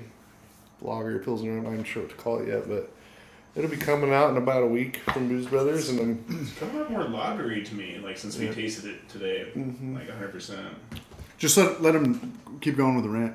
But yeah, I was super hyped on actually, when I first got into craft beer, like making lagers and pilsners was very like, no, that's what Budweiser and Coors does. Like, why would I ever make garbage beer? But now we're realizing actually drinking beer from Germany and Czech Republic and places that make these really amazing pilsners and lagers. Right here. I didn't realize how like fresh and amazing they could be, and now I'm like harnessing these techniques from Czech and Germany, and it's kind of anytime you get to make a new beer, you get really excited, Working in a commercial brewery, sometimes you get stuck making the same recipe over and over again. So anytime you get to try something out new, it like kind of revamps some excitement back in your life and gets you ready, and you get something to study again and come up with ideas and test them out, and takes up some time in your life, and you start to forget about all the bullshit. That's awesome. It's one thing that QH was saying, was talking about the mash temperatures 152 and 150.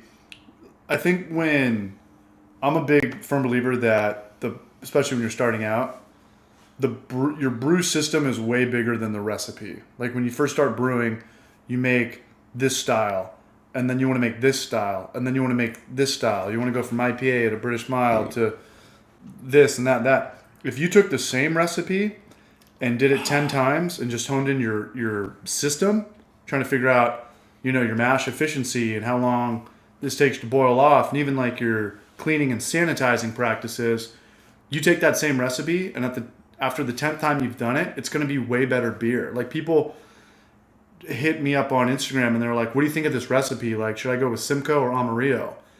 And I'm like, to be honest with you, it doesn't matter at all. Like hone in. I mean, try them both. Right, try but it I'm one way, try it the other way, see which one you like better. But if you're got your brew system dialed in, and you're minimizing oxygen, and your temperature control is spot on during fermentation, both those beers are going to taste good. Whether it's your techniques and the protocol for how you do things. It's way bigger than the actual recipe, especially when you're starting out. I mean, that definitely is what fine-tuned like the quality of my beer, was figuring out like my technique, my protocol, and like anticipating, like thinking ahead, like saying like, okay, this beer's got to go from here to here to here to here. How do I get there and minimize like you said, oxidation or sunlight hitting it or anything, like, because we work so hard making our beer, and then from the point of when it's done fermenting and like getting it cold and carbonating it and clearing it up and getting it clean, putting it in a keg, carbonating it, pouring it into a pint glass, all these things that touch your beer and come in contact with your beer need to be cleaned and for sure purged of oxygen. And once you like develop all these great techniques on how to like treat your beer like it's a fucking baby you care about, and the quality of your beer will go through the roof. Even on a commercial scale, you just got a new brew house. Yeah. And it's like, I'm sure when you first got that brew house, there was kinks to work out. Oh, yeah. And when did you get that brew house? 6 months ago? A year ago? I mean, we got it like 3 years ago, but we didn't install it. How long like you been brewing on it? Yeah, like 6 months ago. Right. Would you admit that your beer now this week was better than it was 6 months ago? Just, yeah. For sure. I'm still working out the kinks on this system. Right. So especially consistency-wise. Absolutely. I mean, totally. And and it's all about just taking lots and lots of notes, like gathering data and looking back on the data and analyzing it, and then trying to figure out how to improve things is definitely what we're trying to do here. I mean, and there's things you can't control. I was reading Craft Beer Magazine the other day, and they were talking about how homebrew shops take pounds of hops and they open them up and they put them into 1 ounce bags and they sell them for $3 for 1 ounce. And they're like, oh, that's so bad. You need to buy it by the pound. It's like, no, people, what are we supposed to do? We need 2 ounces of hops. Like that's diversity. Even if you buy a pound of hops, you personally you're still going to have open it, and you still have to cut it open, and then it's sitting in your freezer. Like,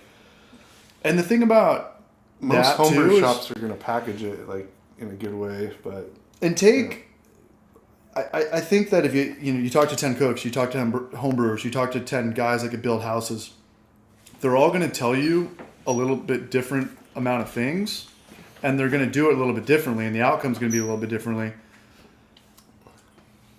Yeah. And kind of take stuff for granted. Like if Maury's like, oh, you only need to mash in for 15 minutes, but you read a book that says like, oh, you need to mash in for a full hour. Meet them halfway and then figure it out. I don't know. So there's or try 60 minutes. Then the next time you brew, try 45. The next time you brew, try 30. The next time you brew, try 15, and see if you can tell the difference. Yeah, there's not a lot of laws in brewing where there's a lot of makeshift shit that works out. It's the beauty of it is, I mean, brewers to a degree are just glorified problem solvers. Yeah. You know, everybody brews a little different, do different things. On this segue, I have a good question that's been asked by David Holt. He came down. He's the homie. Okay, cool. What up, Dave? There's Dan Maxwell. How small of a batch does a brewery make when developing a recipe, and do you guys ever give it out to see if people like it before making a huge batch? I can answer that question for these guys. Absolutely. You guys do a 5-gallon Grainfather, right? At We Booze do. Brothers? At Booze Brothers, we do 5-gallon experimental batches, and we put them. We have a little back bar, and we don't give it out to everybody, but we definitely give it out to the All the homies, employees. and we try and we try and get some feedback from that. Some honest feedback, yeah. I know, like a larger brewery like Stone Brewing, they within their like huge brewery, they have a 10-barrel brew house with like 8 10-barrel fermenters, and that's their like trials, like Really? small size, which is like for some breweries that's their full size. How often do you think people brew pilot batches and they're like, let's scrap it? Like, we're not scaling this up. It happens a lot. It happens I a think lot. it actually Good. happens It should happen a more lot. than the successful ones. Because a lot of times we've already got all the like main core beers down. When you talk about like, you know, an IPA, a blonde, a pilsner, a brown ale, like we've got most of that stuff kind of down at this point in our career, but everyone's like pushing all these like weird boundaries with all the like kettle sour fruited milkshake IPA thing, and like now like we're trying to replicate like cocktails like a pina colada beer and margarita beer, and like so these ideas like on paper sometimes sound great, and then you start messing with stuff and it gets to a point where you're like, this is garbage. We got trolled for that. We got trolled for that sour hazy milkshake IPA. There was somebody that wrote like, Good, that shit's garbage. I hate that shit. Yeah. But that's just like, it was a clickbait. realistically though, that just shows how great of a spectrum the beer actually has, and there's opportunities to get those same flavors in those beers, but it just takes certain tweaks, Yeah. certain like expertise. You need to know what you're doing over a certain time, and sure, they can sound very gimmicky and kind of crazy, but that's the beauty of it. It's like cooking, like to a degree. You know, maybe if I add a little bit more cardamom this time than last time, and then I substitute something else, maybe it'll come out better than, you know, my, you know, chicken cordon bleu usually did, or whatever it may be. Brewing's a lot like baking, where you Yeah, this. in the We gotta figure this out different next week. in the case of baking, you're throwing a bunch of ingredients together, you bake it in the oven, it comes out, you try it, and then you make adjustments. Like, I put too much sugar, or I put too much baking soda, or I put too much cardamom. And brewing is very similar to that, where even the best bakers and the best brewers in the world have an idea of how they want something to be in their head. And they write out a recipe, and you try it, and usually, like I said, even the best brewers in the world Jalapeno. may not nail what the idea they had in their head till the second or third try. So you brew that batch of beer and you say, oh, it's too bitter, or it's too sweet, or it's too this. I'm going to make some adjustments on my recipe and give it a second or third try. And a really good brewer will have it nailed by the second or third try. And that's kind of what you want to do as a brewer. Yeah, you just can't be in a hurry. You gotta do the process. But the thing about that is you can't be in a hurry, but you can still make beer Well, the fun part way is faster than you could like 10 years ago. I mean, you could honestly be with Kavaikist and with, unless you're bottling, you could be drinking beer in a week nowadays, even without forced carbonating. Yeah. You could ferment for 2 days, diacetyl rest for a day, and then keg for 2 or 3 days and be drinking. Well, the fun 5 part to is 10 even gallon if the beer kind of sucks, once you're past like the third or fourth pint, you don't care anymore. And you're like getting drunk and having fun That's with why your friends. That's why I never understood wine tasting, because wine has such a low pH. It's like a kettle sour tasting. After your third one, you're like, this is good. Yeah. Show me a club membership. Yeah, I'll take a case. Sure. You're supposed to swish and spit, you know. But even with that, you're gonna fry your tongue. Yeah. Then Red wine just Then you're supposed to eat a cracker and drink some water in between. does that take away the frying of the it's supposed tongue? to like refreshen your palate, the little bit of saltiness, and it's supposed to bring your taste buds back to like a like a level reset, where you right? can differentiate certain flavor profiles and Yeah. things. But I don't know all the science behind that specifically. Is this going to come back? Remember jalapeno beers were big 4 or 5 years ago? This is actually very well balanced. I would like to try some. I hate pepper beers where they're Do so you want spicy. to get a glass? Yeah. I How hate- long have you been on, G2? Sorry. I hate pepper beers where they're so spicy. Like, beer to me is supposed to Yeah. be thirst quenching. Shout out to my mother-in-law, by the way. Shout out to his mother-in-law. She's the one who brought it down. Oh, thank you. So pepper beers is supposed to All be about thirst the heat. quenching, and if you drink a pepper beer and it's so spicy that you need to find something else to drink to like fight the heat, the spiciness. Mm-hmm. But it's, on that same note, peppers have, if you don't taste the spiciness, they have amazing flavor. Like habaneros are really spicy, but if you can get past the spice, they actually have this really cool fruity flavor. And I've always liked the flavor of jalapenos if the spiciness isn't too high and it's just like destroying my mouth and my butthole. Somebody give us an update. And this Who's, is nice. This is balanced. who's I'm winning getting- the Who's winning the first football one game was tonight? It didn't taste good, and after a couple now, like, oh, it's alright. It should tingle like Yeah. the sides of your tongue and maybe the back of your throat a little bit, but it shouldn't be like. So do you think the who was it? Institution, sorry. Do you think they're using an extract? Do you think they're using? I the think actual they're using real jalapenos? peppers. Yeah. I think the smart thing to do is to cut it open and get rid of the seeds and the core, which they call the placenta, Yeah. and just using like the outer shell of it and cut it into like, I don't know, like 2-inch squares. And probably into a 5-gallon batch, like 1 to 3 peppers is plenty. Yeah. Getting rid of the seeds and the placenta. Yeah. Would that be after fermentation, right? Yeah. Who's winning And the how blow long up? would you leave it in there for? Sorry.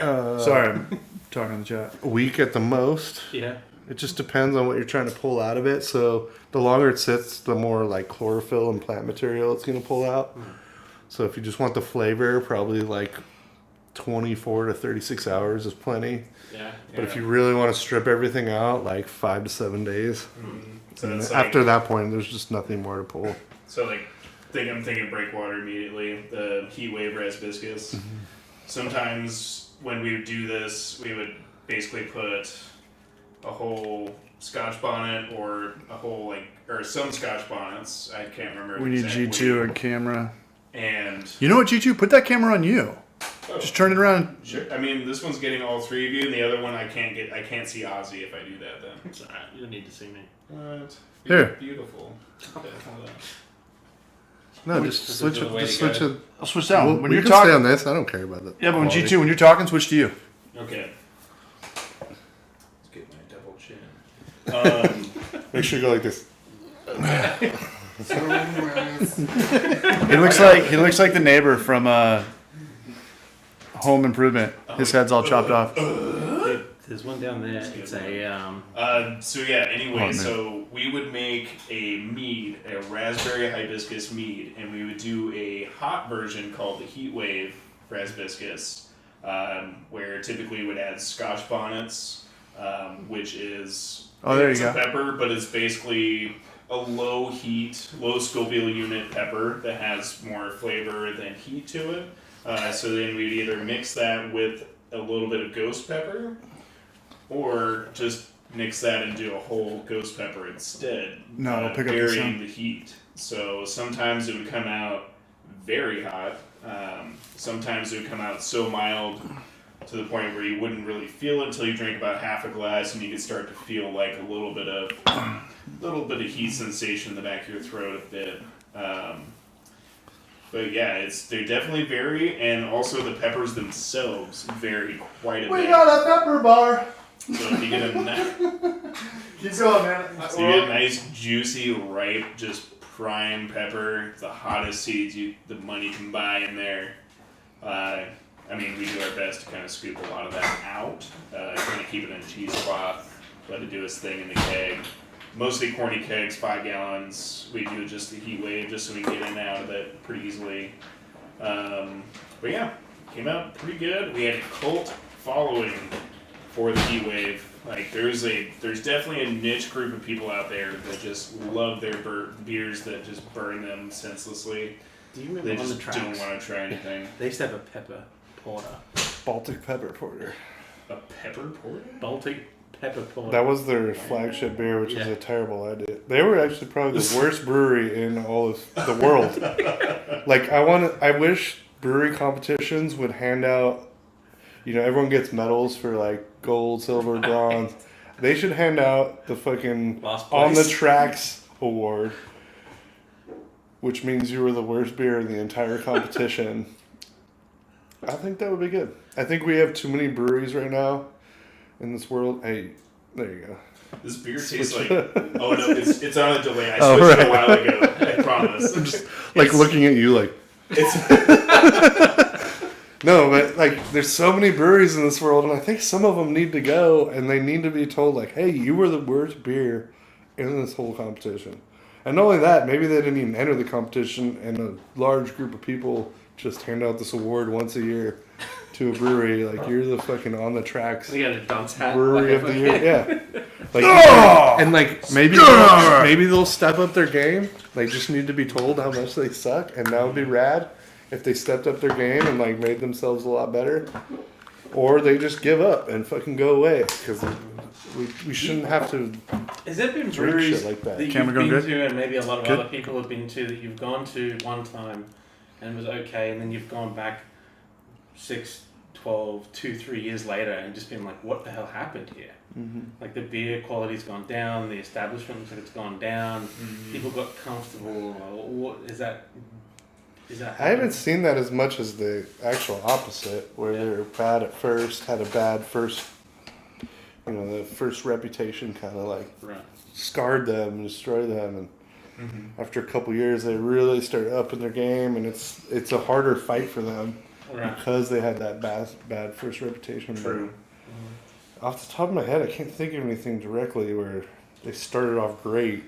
Yeah. And slowly got worse. Yeah. Dave Firth has I feel like that has happens in restaurants herpes. a lot. Yes. Dave Firth has There's herpes. so many restaurants that have come out the gate swinging, and you go back like a month later, and management or the staff just stop caring. You get burned or out. Everybody gets burned they out. don't pay their employees enough, or they don't have enough employees to take care of everyone that's showing up. It could be just as simple as a head brewer leaving and doing something else, Mm-hmm. I think that could change a whole business profile. If somebody came to me and they were like, hey, I want to get a job at a brewery. I don't care if you're in front of the house or if you want to be a brewer. I would say do not work for a startup. Because I think people that get into beer... That might be your only way to get in the door, though. That might be your only way to get in the door. But if you have the option, it's like work at a place that has a system. Because like I was talking with Culver Mike the other day, it's like, it's pretty rare that people brew for their whole lifetime as a hobby. Not only that, it's pretty rare that people even do I've met a lot of guys that do, and I've asked them why they didn't open a brewery, and they're like, because I would hate to ruin a perfectly great hobby. Yeah. Well, you know more guys than I do, but me and Mike were talking about most people. No, I mean, I go on Craigslist every day, and there's so much mash tun shit for nothing. Yeah. Well, so it's like honestly, it's tough for like a lot of people that I knew 5 years ago. They don't brew anymore. Chris Perez, he doesn't brew anymore. It's tough to find people that brewing for 10 years because you get burned out. Mm-hmm. It's work. Yeah, no, that's hard work. It's work, it's money, it's cleanup. You need to have your own man cave. Your wife's going to hate it. Your roommates are going to hate it if they don't do it. How do you... Passion. You need the passion. And how do you even... For me, that's what I like. When I did it as a hobby, I just couldn't wait to fucking... I would fill up all my fermenters, then go over to my buddy's house that I knew was a home brewer. Yeah. And he was busy working. I'm like, hey, you mind if I brew on your system and fill up some of your fermenters? Like, I would brew 15 gallons. I get to keep 10 of it, and he gets to keep 5 for letting me use his like equipment. He was stoked on it, and that like, because I just wanted to brew so much that like I didn't have enough space and enough stuff. But most people aren't like you. Most people get out as fast as they get in. Yeah. Well, once they realize it's actually hard work. How do you stay involved in the homebrew scene?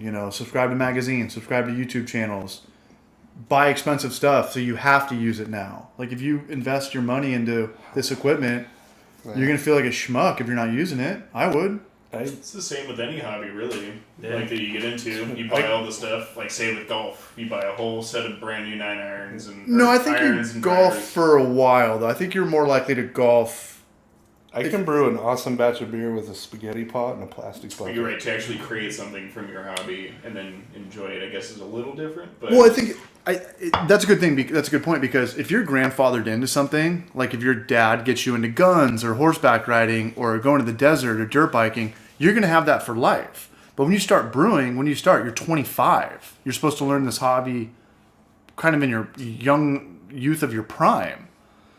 So it's different. Easier to learn it now than it was maybe 5, 10, 15, 20 years ago. Anything's easier to learn now. I don't even know why people even still go to college. People go to online college and spend money.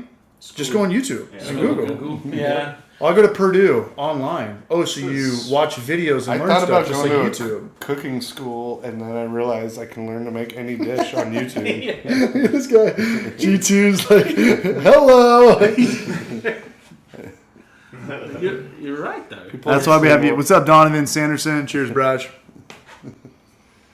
I mean, I've learned way more from a week of YouTube. I have a college degree. I don't remember anything from college. I don't remember anything from college. I remember spending a month on YouTube learning how to make omelets. I made seriously, I made French style omelets, Dude, and it Japanese feels, style omelets. Really? It was see, that's practical. I got into this insane thing about eggs, fried eggs, omelets, scrambled eggs, poached eggs. Dude, I spent 2 weeks on just poached eggs. It's true. So you went down the egg rabbit hole on YouTube. It's insane how much Dude, shit let's you make a can homebrew make for with life, eggs. man. I have a theory about awesome. college these days. Switch to yourself. I feel like it's more so a class that's teaching you how to listen to someone speak these days. You think? Sure. So everybody's attention span is drastically dropping these Oh, yeah. days. Right. You can't hardly have a conversation with someone until Check they their phone. look Yeah. down and check their phone, right? Right. But 150 when you're in characters. college, having a lecture, you have to pay attention to a degree. That's Sure, true. there's there's maybe some notes they'll post online, whatnot, but in class notes, you have to be in class and pay attention and take notes for yourself. Does that benefit you, though? Does that help you get a To job? listen to people, yes. Sure. To go to seminars Yes. and stuff, but can you put that on your resume? I know how to listen to people. It may become something in the next 20 Seriously, years. I think it might be. It's Good listener. College is such a weird thing nowadays We have because production meetings at my work, and sometimes I'm talking, and there's you can just tell no one gives a six shit. people, and I can tell these two people have a conversation, these two people have a conversation, and these two other guys are on their phone. And I'm literally in the middle of talking about what's happening in the next week. This feature says what? Dead It's puppies. super important. I start just talking about the other day my mom ass raped me with a dildo. And Oh, yeah, sure. And I What? look up and They'd be like, no, oh, that's crazy. Wait. no, Israel. no one Remember even that? noticed I said it at all. And I'm just like, wow, man, the attention span is so rough these days. that's It really the, is. that's the you scene get from Wayne's 30 World. seconds to wow Yeah. me, and Yes. I'm done. Yeah. I even saw a video the other day on Instagram where someone's having a party at their house and some guy's playing acoustic guitar and the daughter's singing, and I could tell everyone at the party's like, "Oh, this is awesome," for 30 seconds. Everyone's like this. And after 30 seconds, they're for the first 30 seconds, "Oh, this is cool," and then they're like, "I don't normally watch things longer than 30 seconds. Can you guys?" That's stop why I make now?" the Homebrew for Life videos for the ADD Yeah. generation. 100 Twitter generation. 150 Twitter characters. We've got information at the tip Yeah. of our fingers, and we Yeah. get it fast, and we don't have time to bullshit. So back to the IOU bar, that we would make it a comedy club to where everybody puts their phones in a little velvet bag when they walk in, put down. I used to go to parties like that in high school. The guy would be like, if you're coming over, he would take everyone's phone because it would get out of control. It was a super smart tactic to, not have a Project 13 movie thing. Yeah. College is such a weird thing though, because I saw the other day, this guy was like, he posted something on Facebook. He couldn't get a business loan. He's like, I'm 35 years old. I cannot get a business loan. But when I was 18, they gave me a student loan for $40,000. That doesn't make sense. That's not right. I know they do it to you because it's a federal loan and you can't declare bankruptcy for it. And if, you're more liability, if you, It's guaranteed by the government. if you want to take out a business loan from a bank or something, you could file bankruptcy and they lose their money and that's why they didn't give them the loan. But it's you could legitimately give a kid, an 18-year-old kid, 17-year-old kid that has no collateral, no job experience, no money, a $50,000 loan. experience. Yeah. Great for it. It's called predatory lending. All right. Just put that anywhere. It's just weird. I watched The Big Short last night, so you Oh, see nice. that? Yeah. Half But the it- shit I'm googling like what's that mean? Yeah. And with that, if anybody like Mike from Culver, we keep going back to Culver. He teaches Great sandwiches. great sandwiches. Sandwiches. Mike teaches a. Beer's okay. Mike teaches a. They just won a medal. Actually, they're pretty good. They did. Okay, he teaches a class at a local college, Miracosta, where it's considered college, but I've seen it, and it's pretty much a trade school, and I'm so for that. Because I don't know how much it costs to take Mike's class. I'd imagine it's $1,000, $1,500 at most. But if that guarantees you an entry-level job, that's bigger than any college on planet Earth. It's guaranteeing you a job. Yeah. Colleges can't do that. Is that? That's like is that taking actually- English in college. Like, what are you gonna do? Be an English teacher? You're you gonna work in a museum? So he teaches through Miracosta, correct? He teaches through. Correct. He, Yeah. he provides a brewing certificate program.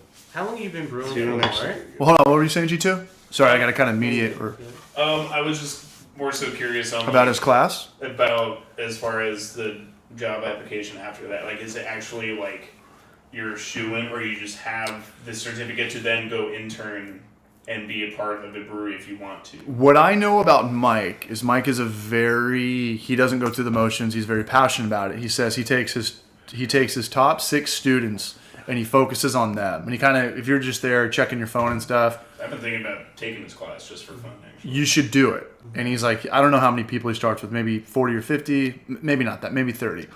And the first 6 people that are scoring all the best scores and stuff, he focuses on them. So I don't know if it's all 30 people get jobs, but if you are hungry, and his word is on the line. So if a company comes to him, Lost Abbey or Stone, and they're like, should I give this guy a job? He's going to say yes or he's going to say no without even thinking about it. So if you take in the class and you show up on time and you're kicking butt and paying attention, you shouldn't have a problem getting that entry-level job. Did you see that? Yeah. What? Too, How long is Mike's class? Too much. Yeah, Is that it? Yeah. How long is Mike's class? it's a semester. Is it a semester? Is it a semester? So think about that. You go to college and you, like I went to college, I had to take like for my business degree, I had to take like intro to dinosaurs as a prerequisite, like Hawaiian Islands, fucking English, philosophy. I shit you not. I shit you not. Stegosaurus. That's all I remember. And I graduated college, 5 years, I think $40,000 worth of debt. I loved everything about college as far as like the social aspect. I partied my ass off. I had a good time. Don't do that because this sorry. pick up. But there was no guaranteed job when I got out of college. I was back to like trying to get my old high school jobs back at pizzerias and stuff. Like, Well, yeah, and these kind of like brewery certificate programs too are very new in my opinion. Yeah. I think like within the last maybe 5 to 7 years, Yeah. they've started becoming a thing. yeah. Is it UCSD or USD? UCSD has Full, one. like a 3-year program. Mm-hmm. It's like a 3-year program. See, colleges got you by the dick. They can just drag UCSD it has out. a brewing certificate program. That's where Todd came from. If you want an actual like degree in brewing, Stop hitting that. It's the vibrations will go through. there's a Siebel Institute in Chicago, and UC Davis in California has an amazing brewing. UC Davis has the best one. They get the They most have money. wine, agriculture, and beer. And Viticulture. they're all amazing as far as like learning about wine, beer, agriculture. NorCal. Even like Cal Poly's got like a phenomenal agricultural situation and stuff. Yeah. But if you guys are interested in brewing, check out what he just said. If you guys are in Southern California, I met a guy today. I went to Culver for lunch. He was brewing with a guy that was down here from like Culver City or Menifee or something. And he was like, yeah, I think the class is only 1 day a week and then everything else is online. So you can drive down here from LA or Redlands or Salton Sea or fucking Mexico. By the way, this jalapeno beer is crazy. It's good beer. It's good, right? It tastes like I get no heat. It's all the flavor of the jalapeno. It's what? It's It's the flavor of the- I could do one of these. I mean, me and Maury are just doing half pints, and like I could dig it. Would I drink a 6-pack and crush it that night? This would be a good candidate for the vegetable beer category. Yeah. For sure. Institution. Vegetable beer category for what? GABF? Any sort of beer competition. GABF, SDIBF. They Yeah. all have a vegetable category, and it could be pumpkins, it could be tomatoes, it could be jalapenos, whatever. How much credibility does the San Diego Beer Festival carry? Minimal to Like if GABF's the number one, right? GABF World Beer Cup are like the best. Mm-hmm.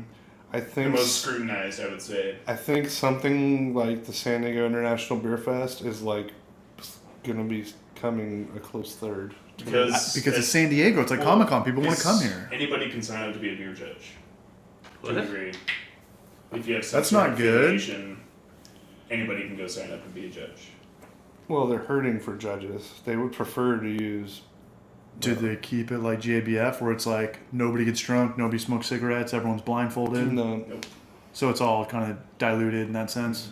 a little bit. And It's like, tough. I've gotten notes back from them, and it's just like, dude, I can't even read your So handwriting. there's, I've Didn't been a even judge. give me notes, and like, Yeah, I've been a judge for SDIBF myself. There are groups of people there that really give a shit. They're just like, Yeah. they want to give feedback to the brewers. They have some credibility. There's no politicalness. No politicalness. They're Right. just, it's usually older gentlemen that have been a part of the Del Mar Fairgrounds for their entire lives. Yeah. And they've been a part of this beer program for a long time. And they genuinely want to push through the great beer and actually want to give feedback and proper flavor profiles on how their packaged product was that we sent out to get judged came to them. I like it. And I Which think is this. good. I think the but style the people carries. the people who win don't need as much feedback as the people who lost. Correct. And a lot of times, on categories where I've lost, sometimes they don't even fill out some of the sections. That's what I'm getting And I'm at. like, dude, I want feedback on why you didn't push my beer forward so that I can change my recipe Sure. and adjust it in a Don't way you say where it's bad. Tell me why fits it's this bad. category, or maybe it doesn't fit this category, it'll fit this category better. Like, Right. give me some tips or hints. That's what I really like about GABF. You're is like- when they send back their Yeah. testing results, they're very thorough. Yeah. There's categories and And the category is probably the biggest part, right? Like if you It is. win the number one pale ale or the lager or IPA, that's going to be huge. If you win like the vegetable beer. Saison or something and you put it at your brewery, it's like I'm not going I don't think any of that shit matters, honestly. to what. No, I mean it's You like can hang ribbons and medals up all over your brewery and it looks great. You don't think it People are increases not going to be sales? like, well, what beer was that? It's like, oh, it was the smoked porter. Yeah, we had one at Culture You know, from but, GABF. It no was one like ever asked that. They just see a bunch of ribbons and think like, oh, this brewery kicks ass. we had one at Culture. I think it was like bronze for a brown ale. I was like, dude, this is summer. No one's ordering that beer like this time of the year anyway. So obviously, if I had a brewery and we got the recognition, I'd probably smear it all over Instagram and Yeah. put a little something by it on the menu. it always feels good. It's always great. You did some things some sort of way correctly to at least appease these people. But it's not like an end all be all like, Sure. oh god, I gotta hang up the hat because the San Diego International Beer Fest judges just hated my vegetable beer or something, Well, another thing to keep in mind too is like you're brewing to style. It's very important that you look at the category and brew exactly to that style. There are parameters. And living in the now, making good beer that people love and trying to elevate people's tasting profiles and things like that, I can't brew to style, so my beer won't actually win medals at competitions. Because these styles exist because over the last 200 years, brewers made these beers. Like an English brown ale was made in England 100 years ago, and they perfected that style. Yeah. And now I can look at those parameters and try to brew to that exact style, or I could try and make an American brown ale or a California brown ale, and what is that? Tommy It hasn't been defined yet. Right. So I, as a brewer living in the now, have an opportunity to create a style or a way about doing things in San Diego 100%. that represents us as a brewery, and maybe 50 years from now there's going to be beer competitions where they're like, this is the Maury Fletcher category, or this is the San Diego Vista brown ale IPA. category Oh. because they started making them differently than Beer's going to England. be all in aerosol form by then. So. Yeah. Like Tommy So, came like, on. don't get too hung up on all that shit and like realize that you actually could be paving the way for something 50 years down the road. Is that like IPA, like West Coast IPA, Yeah. New England IPA? English IPA, which is where it started, is completely different Yeah. than what we're making in San Diego. Tommy hit on that like 2 or 3 weeks ago. He was saying he brought over some smoked wood beers from Tip Tops, and it was German breweries Some that Rausch beers. have been doing it for 500 years. And we were talking about how Americans are so quick to market that they're probably taking their pilot batch and just throwing it out there for a holiday nutmeg Halloween beer, and it's like it's flat. This is the first time they did it, and then there's people in Europe that have been doing the same thing for centuries. Yeah. Developing those techniques and We got one more there? protocol that make their beer Well, perfect. Yingling, right? We're talking about Yingling. They've probably been doing it for. Well, they've just signed a thing with, I think it was Coors. I think Miller Coors. And they're going to be using their, Gin Because one- barrels. Yeah. Using their brewing facilities. Yeah, using I their got brewing facility. And Yingling's going to be all over the country now. The United Nice. States. So is it going to taste the same? Probably not. Probably Different not, water. right? Yeah.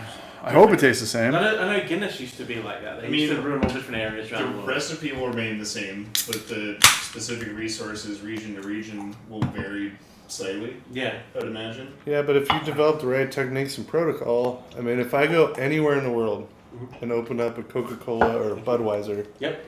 or a Coors Light, it'll taste the exact same anywhere in the world. That's good. Except for Guinness. Guinness tastes different. Do you want to try this or what? Well, Of the I source. drank a Guinness that was made in Singapore, one from Ireland, one Yeah. of the States they made it, one of the Australia. Hopperton Brewery. All taste different. It was all before they shipped it all back to This is, Ireland. granted, this is a very different style than Oh, say, yeah. the average lager. Right. You know, But they could be brewing like what I'm saying with those protocols are all the same, but if the water is different. Well, yeah. A lot of, What like, time we when at, you G2? look at, Keep like, us posted when we're at like 145. when you look at, like, 140. breweries, sometimes Okay. they, like, use reverse osmosis, which strips out all the chems out of their water, and then they add back the water profile that they want with certain chemicals like Gypsum. calcium chloride, gypsum, Yeah. chalk, whatever they need to do to make sure that water profile matches where they originally started brewing this. But then you also look at like Budweiser, you'd be surprised to hear that they actually brew that beer at like 14% alcohol, and they'll brew 3 batches. Have a master taster come through, taste each batch, and then say, okay, blend these 3 batches at this percentage and add this much water to make the perfect 4.5% Budweiser. because with their And that's how they maintain consistency is through Yes. blending. So that master taster, that's all he does. These guys get paid a lot of money, these Yeah. master they tasters. can't smoke, drink coffee. They can't. They show up in like Nose beers. suits, like and it's not just one. There's like 10 of it's a them, panel. and they're dressed to the nine. Like they take their job seriously, and Yeah. they probably travel the whole world doing this for wine, beer, What a everything. job. Yeah, it's insane.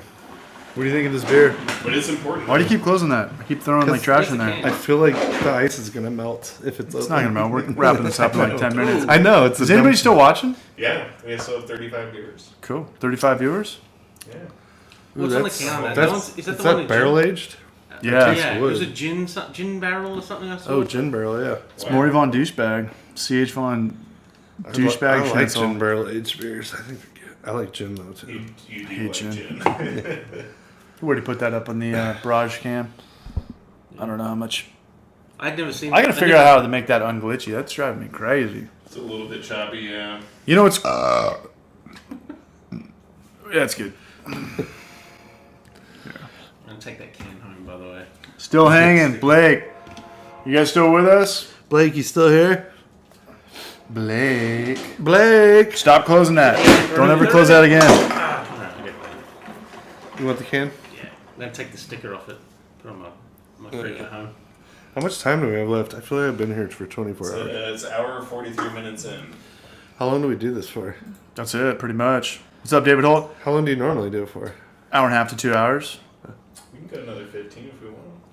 Yeah, let us know, guys. I hit up that girl, Beth. I think we're gonna try to have a girl on next week.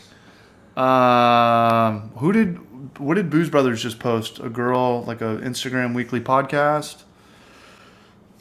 anyway, we're trying to get a girl on. We're trying to diversify it up, I guess. I don't know. Just get different people on. Again, we're still trying to get. I know lots of girl brewers and. Is that making noise when we hit the table and stuff, Sorry. G2? Is that? Not much. It's not bad. No. Yeah. We're still trying to figure it out. I don't know if I can get your girl, but it's gonna cost you. the more the merrier. Again, like we talked about earlier, or if everyone's. I don't know. But we got it going. Does anybody have anything to confess? Does anybody want to see any videos? We need Do you have a P.O Box to people to send us to? Yeah, if you guys want to send us beers, we'll drink this on this BRAJCAST. The idea is that this thing will be 100% up and running the way that people are going to want to see it by the end of the year. And I don't know if we're still going to be here in the Shipbox apartment.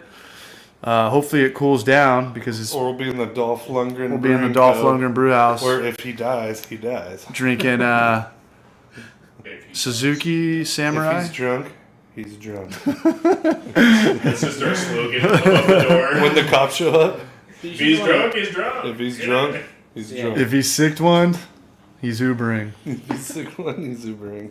You could do one on my bar if you want. What's that? You could do one on my bar if you want. I'd still got it figured out, like how, to get that not choppy and a camera on him, or Britta's got good feedback. She's gonna come in and be like, "This is the good and the bad, and the Donovan ugly." says way better than last week. Last week sucked, man. Last week was the absolute worst. It's because I'm here Maybe. Yeah, and G Money. yeah. Usually I sit there and I've got a mic there, and I'll pick up a new XLR so we just throw like 3 XLRs and they'll all get picked up at the same time. It should be okay. Yeah. QH, Donovan Loud, LOL. The new video coming out on Thursday, I think, is, I don't know, glycol chillers versus water chillers, and just homebrew stuff. Control. No, They can kind of, chill our yeah. beers, but they won't chill our freedom. They're doing all these, Blickman and SS Brewtech and Spike and all these guys, they're coming out with like $1,000 glycol chillers, which is so crazy to me because it's like that only makes sense if you have 3 10-gallon batches going all the time. It's like you could just DIY It's cheaper to buy a chest freezer and put for a sure. temperature controller. It's cheaper to do what I'm doing in the garage right It now. would cost me like $300 to buy a chest freezer and put a temp controller on it. Yeah, so the homebrewing scene's getting a little bit crazy. Obviously one person does something and then 5 others got to jump on it, make it better, make it cheaper, more efficient. So good time to be a homebrewer, but That's the thing about most brewers, Buy used. home brewers. They're like, they know how to build DIY. shit. DIY. yeah. Glorified problem Like- solvers. It's the worst business to get into if you're someone like Blickman or whoever. No, nothing wrong with Blickman. Their equipment's amazing. They're sponsoring this video, but we But- just lost a sponsor. Their equipment's amazing. It's we just still love it. We signed a waiver. I'm not gonna spend $1,000 on a stainless steel kettle made in America when I No, it looks good for YouTube videos and stuff, but It does. It's just for I practical. can buy a spaghetti Yeah. pot at Well, the Anvil, you Walmart. seen my brewery, right? The fermenters I got. same knife. Hey? The Anvil ferment Yeah, the Anvil fermenter. I got 2 of works those. perfect. Yeah, it works perfect. I Works got the cooling systems for both of them. I have you just throw ice in it every day Yeah. and we're good to go, right? It's I will say a lot more cool stuff has come out since I used to be a home brewer and I'm now a commercial brewer. Like Who's that? sometimes I'm like, dang, I wish I had that back when I was a home brewer. Like, right. but Fabricio Cedillo wants Fabricio, where are you from, dog? I wants to think do a challenge video with Genus Brewing. challenge what? Challenge. Who's gonna fight to the death? I'll tell what's you right the now, challenge? they'll I win. don't know. Maybe it's like a good old fashioned Anchorman just standoff, or maybe it's just brewing beers. how do we? Well, they have Genus Brewing pulled off the dream. Genus Brewing pulled off. They basically have They're the a real brewery life- that serves beer for free already. They are the real life Always Sunny in Philadelphia. Yeah. They have a YouTube channel where they dick off all day. I don't know how much money they make off it, but I'm sure it brings customers in to buy their beer. And they have a homebrew shop, and they're pretty much bare roots with a YouTube channel. Yeah. It's a nano brewery. I think they're maybe 3-barrel system or something. But the idea was genius. It's good, right? Mm-hmm. Yeah. I don't know how much they're on Facebook or Instagram. That's cool. Yeah. Brew contest. Miami in the house. Fabricio Cedillo. Who's gonna judge this brew contest? I mean, the Okay. viewers? I mean, the head. I mean, whatever. I take bribes, so. You know. Yeah, we could do that. We could be completely, neutral beer tasters for a night. We'll bring all our girlfriends to blind taste test the beers. I gotta find a girlfriend first, but I'll get there. Okay. Can I bring my mom? Sure. She doesn't drink beer. She likes to smell them, though. This one smells nice. This smells like, I don't know, like potpourri? This one smells like soap. It's just fine. This one smells like grandma's purse candy. You drink that? Oh, that's This another one thing. smells like old bong water. Me and Maury are starting our own separate brewery from all the other separate breweries we're going to open as well. And it's just going to be bad beer named brewery. So This we're going one- to have Grandma's Purse Candy, hot dog water, This one smells like a Band-Aid floating in a pool. unshaken mustard bottle IPA. Should we just keep going for like 2 This minutes? one smells like sun-dried condoms. Orange juice and toothpaste. Pale ale. Very much. This is 9.6. That bourbon, gin barrel aged. Yeah. Damn. Oh, yeah. I'm fucked up, guys. I'm gonna have to call an Uber. Can I get a ride home? Take me to my truck so I can drive. Take me to Uber. Take me home to church. tonight. Imagine you're so drunk and you parked a block away that you call an Uber to take you to your car so you can drive home. Dude, I've been there like twice last week, brunched. That's my sister every weekend. I'm like, oh. Ubered it to your car? No. She's just, yeah. That's Getting for way David too, Holt. way too slammy. Who Who came comes up with all the names for Booze Bros beers? Actually, all of us employees do. It's a democracy. We have a little chat thread and an app we use called New Beer Names, and we kind of just throw names out there and see, and we kind of vote whose is the best. I actually just named one the other day. Which one? I don't know if I can tell them yet. It's not released. How about this? Between us, you didn't even watch the show yet. If you were to name a beer after a Game of Thrones character, who would it be? I don't watch Game of Thrones. He hasn't watched Game of Thrones. Have you watched Game I of watched Thrones? the first 3 seasons. First 3 seasons. And I Those were took the- a few years off, and then I tried to get back into it, and I just fucking rage quit. It's My it's definitely a Hodor Hodor. Hellas Lager. I like that. Hodor Hellas Lager. What's the Jason Momoa character? Oh, Khal Drogo. Drogo, yeah. Definitely that guy. Call Drogo. Dude, Dragon shits down. I'm just kidding. I don't know. Tormund needs his own beer. Count Drogo Tormund needs. Doppelbach. What's a beer that starts with a T? Tormund could be a Tormund triple. A triple. What was his thing? He drank He's ginger. milk from the giant. That's how he got strong. No, from a giant woman's breast. And that's how he became. Yes. And What's he used the to little fuck guy's bears. name? He used to fuck bears. I fuck bears. Bear fucker. That's fucking bear. Bear fucker. Little finger. Bear fucker. Little finger. Fucking brown there. Oh, What's little the little finger. guy's name on Peter Dinklage. Tyrion. Tyrion. Tyrion's sick as hell. I'm watching Game of Thrones for the 3rd time right now. Really? Yeah. I watched it all the way through twice. When people talk about I've my never seen- achievements in life, they're like, oh, I started a family or I got a raise or something. I'm like, I was alive to watch Game of Thrones.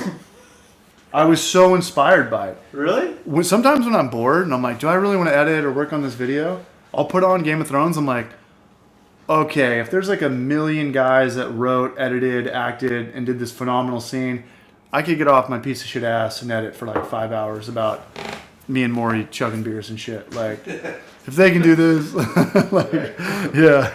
Red wedding. Red Wedding. That's a good one, actually. Tormund needs his own beer. Direwolf Red Ale. Drinks from the horn. Yeah. Tormund's badass. Tormund is a brunch. Tormund was my favorite character. Yeah, he's pretty good. Yeah, he's a brunch. Um, Might steal which one?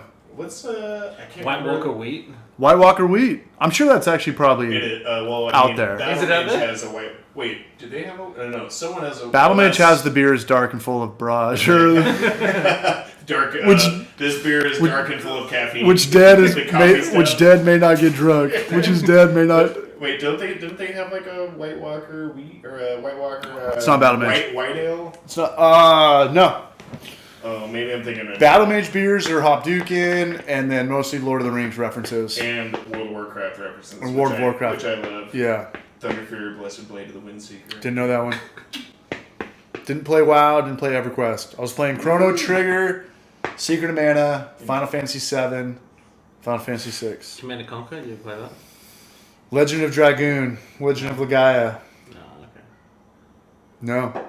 But I am buzzed. And I feel good. As you should. I feel This good. is 9.6, right? Oh, it 9.6, is? Yeah. Don't spill that on the computer. No, no, no. Is It's this empty? empty? It's empty. All right, Yeah, I'm yeah. I'm gonna keep the can though. This computer was like, I have no idea how Windows works or this PC shit orchestrates itself. But that took me like 2 years to build. I just think Donnie would make a really good cop, like a highway patrolman. Donnie? If you TV? like a fake cop that pops out of the cake for a bachelorette party. Happy birthday. We're in aviators Under siege. and a coconut, bro. Mr. President. I hope you heard that. Dave, did you hear that? Big Wave Dave? Donnie wants to be a cop, would make a good cop. Mario themed beers. I think 8-Bit already kind of hit the... Yeah. 8-bit's pretty much all that. Yeah. Donnie should be a cop. You'd be the worst cop. No, he'd be great. Has anybody ever gone out to the Temecula beer scene? Yeah. You have? You go to 8-Bit or Refuge? Or Brewery has a phenomenal kitchen, and they have liquor licenses. Like, the permits are not hard to get. It's a completely different vibe. You're not in industrial park. You're generally in, like, pretty nice courtyard or like you went to Hopper Surf and Brewery. That looked like a pizza port. Yeah, it was beautiful. It was nice. With the cyclists all over the place. Right. And Deschutes, was it? The same one that I went to, right? Yep. Did you go to, It was in the Pearl District.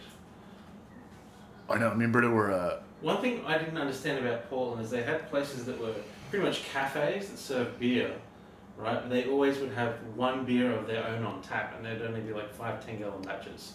I don't know how they got around that license-wise, because they're not a full-blown brewery, right? I know that the licenses are minuscule compared to California. The only thing I understood about Portland was it was super important for the city to make it mandatory for almost every place to serve food. Like they didn't want you serving alcohol, especially past a certain time. Right. Really? So like even And the dive they needs to have- dive bar, like if you don't serve They got food, whiskey. you're not allowed to stay open past like 10 p.m., 8 p.m., something weird like that. So because of that, it like strengthened their food scene because everyone has to make food, and Now then you're it competing in kitchens. It got really Yeah. competitive. Yeah. And so now every kitchen is like stepping up their game and getting really competitive. That's a good point, because I went to Great Notion. Have you heard of Great Notion? Mm-hmm. And it was like the best fried chicken sandwich I've ever had in my life. Usually you think it's like in San Diego, people are like, let's just do Mexican food, or like pizza's really fast, you know, just quick margins, you know. Yeah. But it was a full-on, it was as good as like the Union or something, you know, like $17 fried chicken sandwich with a chicken breast that's that thick. Portland seafood? Yeah. That was like our big thing, is we wanted to have salmon up there. And Washington State and Portland. Who's talking shit? Those colder waters. Love Great Notion. Seafood's just... Like you'd think in San Diego we'd have salmon. good Pacific seafood, Northwest. but our seafood sucks because our water's too warm. And our salmon comes from the Pacific Northwest anyways, and all I eat when I go to sushi is salmon. It's frozen and... All comes from is Alaska and Seattle and the San Juan Islands. You go to Pike's Place and they just throw you a piece of raw salmon and you're like, oh my god, this is, I'll take 2 pounds just to walk around with. Like eating it like it's fucking Even the strip popcorn or clubs? Oh, something. yeah, they do. I was in Seaside. We drove from Florence to Seaside, which was like a 4-hour drive, and they'd just be getting stuff off the trawler. Yeah. It's pretty. I'm really shocked. It was amazing. You guys want to do one more beer even here? even the strip clubs in Portland have some of the most amazing food. I'm not going to say it because I say the same shit on every broadcast, but I had like a $6 filet mignon there when I was getting At like, Apocalypse? Acropolis. Butthole in the face, Britta right here, girl on our fours, grabbing our heads and hitting them together with this like fork was like blow jobbing my mouth While you're eating a steak. while I was eating it. Damn. The best steak of his life. That sounds great. And it was finally me and Britta got to the point where like we looked around. We're like, we're the only people in here. We came to a strip club at noon. We got to at least go 2 rows back. I've seen enough butthole to last me 10 lifetimes, man. Like, Yeah. Yeah, they all look pretty similar. and some of the strip club girls, like, the showmanship is usually what makes them a good stripper. It doesn't matter, like, really how good of looking they are. They like pull your glasses off with their butt cheeks. Yeah, and some girls, like, you can just tell, like, they do not want to be there. No. They do not want to be there. And this girl was just, like, looking back, like, you like that? Do you like that? And I was like, if I say yeah, is Britta going to make me sleep on the couch for a decade? You know? Like she's just like, yeah, do you like that? Yeah. My chick loves strip clubs. And it was, Yeah. like, dude, it was like, you got ass, always full wants to go to nude, strip full club. bar. There's a salad bar, like macaroni salad. There's condom machines everywhere. It's like, the thing about the strip clubs, like, I never got because, like, what are you supposed to do? Go in the parking lot and go jerk off behind a dumpster? It's just like, I have a boner for 4 hours. I can't do anything about it. This sucks. Vegas has got good strip clubs, but not even like the main ones. I used to live there. You have to spend a lot of money in Vegas to have a good Well, time. yes, but no. You can go to some of those strip clubs even during football season, and they'll have, you can walk in, there's no cover, full buffet food, everything, and then they'll have dollar lap dances during half. Dollar lap dances. Yeah, and then I've never seen anyone yeah. less than a 20. Yeah, Me neither. you can, The main people- attraction used to have happy hour lap dances. That's, They were $1, but the songs were like only like 30 seconds long. it's all like punk They rock. used to do, It was basically like, you know that, what was that game where you like stand up, music plays, and musical then chairs. musical chairs, but it Duck, was duck, with like goose? dudes' penises. And that's what the strippers would do. They would Like that. bonk, da-da-da-da-da-da, or walk around. And, like, they take one dude away, and then the stripper gets pushed to the They used to ground. do amateur stripper jello wrestling on Wednesdays too.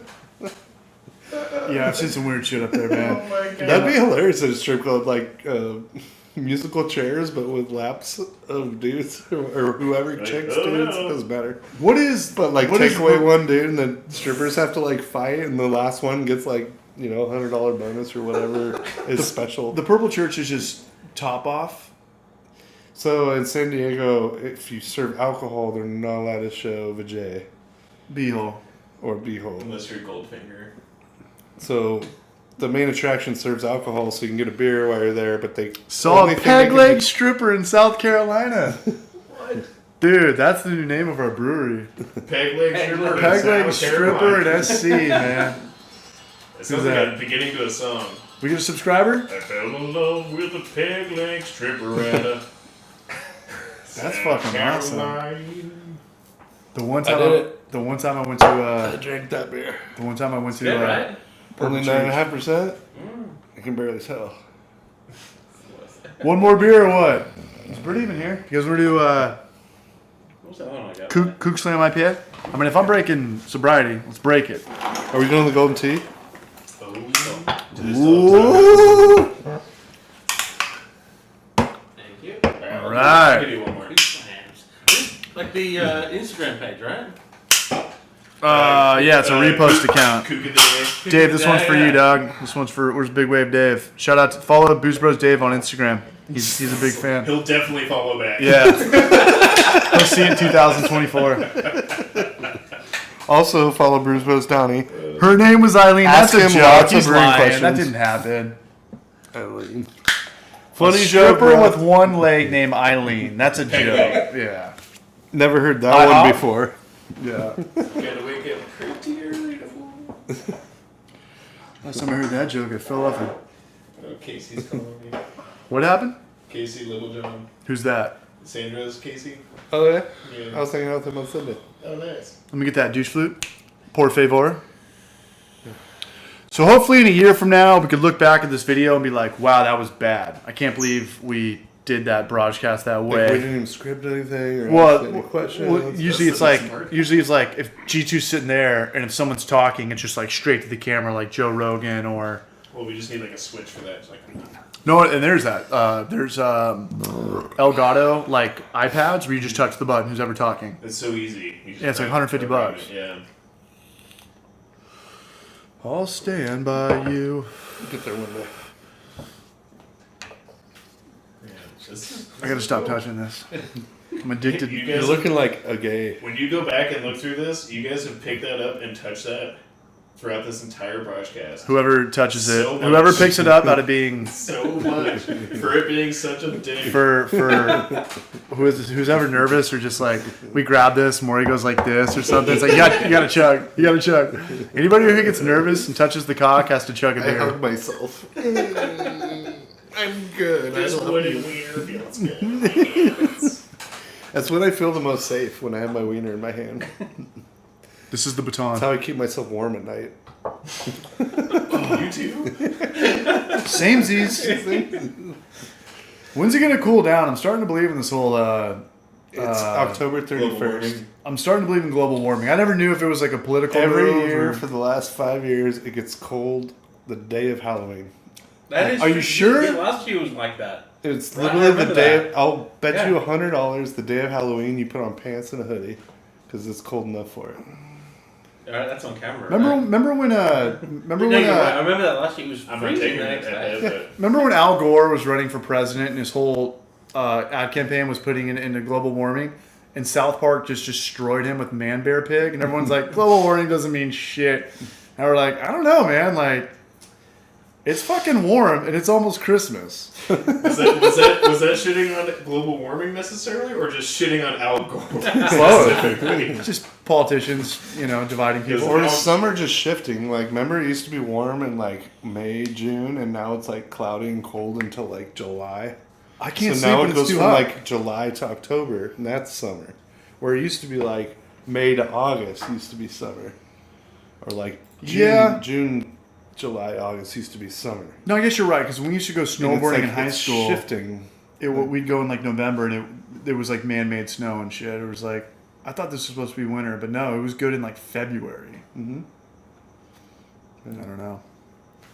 Who's talking shit? Hurl. What is cold in California? 60? 60s. 60's cold? Well, when you wake up, Because everyone thinks we're bitches, and we are. When you go to work in the morning and it's like 38. Yeah. Yeah. That's Well, I lived in like Wisconsin and Chicago. and Fargo, Utah. and you're shaving the shit off your I remember door seeing every a night. picture of like University of Minnesota, and it's 55 degrees. The sun's out, Can I have these? and everyone at the college is wearing shorts, Yeah. tank tops, playing soccer, volleyball, whatever. And then University of San Diego is 55 degrees, and they're all in hoodies, Ugg boots, Yeah. Like, drinking like hot chocolate and coffee, and it's literally the same temperature, the same sunlight, and it's like. When I moved here from Wisconsin and Chicago, like You a Green Bay fan or what? I lived in all the schools here outdoors, and I was wearing Yeah. shorts and a t-shirt all winter. Yeah. And all the kids thought I was crazy. And I've acclimated since then, Yeah. and now like I get cold when a it's little like bit of 55. cold. It's like, but yeah. What up, Chris, out there in I Nebraska? remember- Thanks for watching. I remember thinking all these kids were crazy for thinking like 55 degrees was cold. Oh yeah. Right. What time is it in Nebraska right now? 2 hours. 2 or 3? So I think it's 2 because isn't Nebraska? What state is the cutoff where it goes from 2 to 3? Colorado? No. They're like Colorado's pretty Colorado's close. weird. Isn't there like they have like an hour and a half. Something. I think Indiana's 3. Because I know Oklahoma is 2, Texas is 2, Roswell's. Texas is 2, Colorado's 2. 2. What's Texas. Maine? 4? 3 Three. 3 hours. 3. on It's the- still East just Coast 3? is 3. Yeah. East Coast is just 3? And then if you go out to Bermuda, that's like 5, I think. I've been in Bermuda. That's alright. It's awesome. Huh? I loved it. Yeah. Those I've giant been- frogs the size of Yeah. basketballs. I did not see those. Well, because I they... was too busy in the English pubs. What I remember from Bermuda. Bermuda is if Yeah. you're a tourist, you can't get a car, so you have to get a scooter. And I would just see those frogs everywhere, just roadkill, just... And you couldn't sleep because they were so loud. There's 4 time zones in the United States. 4 time zones? Yeah. So if it's 3 o'clock on the West Coast, then from like Arizona to 'cause Colorado, it's 4. you're counting Hawaii. No, I'm not. Hawaii's just like... mainland. Look, Hawaii's like 10 hours different. No, they're like 3 hours. Hawaii, it's probably No, look at this chart. 2019. So 3 p.m. is like California, Nevada, Oregon, and Washington. Then you get into like Arizona, Utah, Colorado, New Mexico, Wyoming, George, Montana, and Puerto Idaho Rico. is an hour later. Then from like Texas to half of Tennessee, it's 5 p.m. Half of Tennessee gets divvied up, and Kentucky. Yeah. And then the East Coast is 3 hours later. Arizona's 1 hour ahead. Hawaii is 3 hours behind Pacific. You know what's crazy? You know what's crazy is we have the best to be a sports fan. We have it the best in the West Coast because if you want to watch a Monday Night Football game in the East Coast, they started at 8:30, and if it goes into overtime, it's like 1 in the morning. Yeah. Mm-hmm. For us, we're like, damn, it's 9 o'clock. I gotta go home. It's 1 in the morning. All those blue collar guys have to be up in like 5 hours. True. What was that? Subscriber. It's we got a follower, Janssen Aguilar. Sounds very Sprechen. Now that he's on, I never even thought about Let's just that. shut down the podcast. I never even thought about that. It's the best place to watch sports on the West Coast. Well, no, because think about it, G2. Because if you're watching so we get 10 a.m. games and then 1 o'clock games. So 1 p.m. games for them. yeah, so they're prepped. Like sometimes I wake up and I'm like, oh shit, the game's on. Yeah. Like they have time to prep and make food and. Yeah, so I guess that's the give and take. Because sometimes we have like 10:50 start games. Yeah. You know. Right. Especially What time's the Super Bowl? It's like 4 p.m. Yeah, it's like 3:34. No, that shit starts at No, like it noon. starts like- No, it doesn't. No, it It's doesn't. first like 2:33, I think. Yeah. Yeah, something like that. But Okay, like, so they get it, really like, starts at noon with all the like pre-show crap. Super drunk by Sunday Night Football. Oh, for sure. Oh god, yeah. You guys on the East Coast are probably shit. What time does football end in South Carolina? Midnight? The best time to watch the BRAJCAST. What up, Paper Cup Brewing in the house? Here's the penis. There it is. Shake your wee wee. Wieners out. Wieners out for the BRAJCAST. Fake don't- penises just out don't- for just don't Harambe, show us. man. What's Rest the in longest like podcast? Like how long do these things usually go? Well, did you guys hear about the guy that did a live stream for I think it Twitch, was- 24 hours. Yeah, no, he did one where he was just sleeping, but allowed alerts to go through. That's bullshit, overnight. though. No. But he ended up making 16. He ended up being like the new like top Dr. like, Disrespect? grosser. No, for just sleeping on stream. This guy made 16 grand. Are you overnight filming sleeping. yourself? No, Serious? So yeah, he was sleeping, but he allowed video and like voice emotes to go through while he's sleeping. So he'd be like dead asleep, and all of a sudden you hear like the windows like like pop on, and he'd be like what? And so like throughout the whole time he's sleeping, he's getting interrupted by like just screaming noises, like nature, like gorillas having sex. He's gonna have like PTSD, man. But his reactions were so genuine that he made like the next morning he got the most donations for a sleep stream to date, and he made over $16K just sleeping. I never thought this whole donation thing would be a thing. Yeah. It's so crazy to me. Dude, You know what's crazy is I subscribe to a couple YouTube channels that make like rap and jazz themes out of like retro video games, and I'll look at their channel, and it'll be like 55,000 people watching on YouTube, and it'll just be like a house like live stream of like Ocarina of Time or Mega Man 2, Yeah. and this guy or Pokemon, but he'll set it up where it's like saxophone and snare, and it sounds so good, and it's just. And I know people are just like actually listening to this and just putting it on in the background and probably studying or sleeping to it, you know. And I was I like, want to do. it's crazy. I want to do this for like 3 days straight. The 24-hour broadcast. That was like, you know what's Drinking- funny? BRAJCAST? You know what's funny? Like That'd be we kind of take awesome. we take A turns 24-hour taking breaks broadcast. to like eat a sandwich or Yeah. See, that's a good part of whatever. having people But on. like we kind of rotate. Like there's always 3 people sitting on the couch drinking beers. That'd be Guests gnarly. coming on, but But one like of them- I personally never leave for more than an hour. Don't talk to him. He's blacked out. Yeah.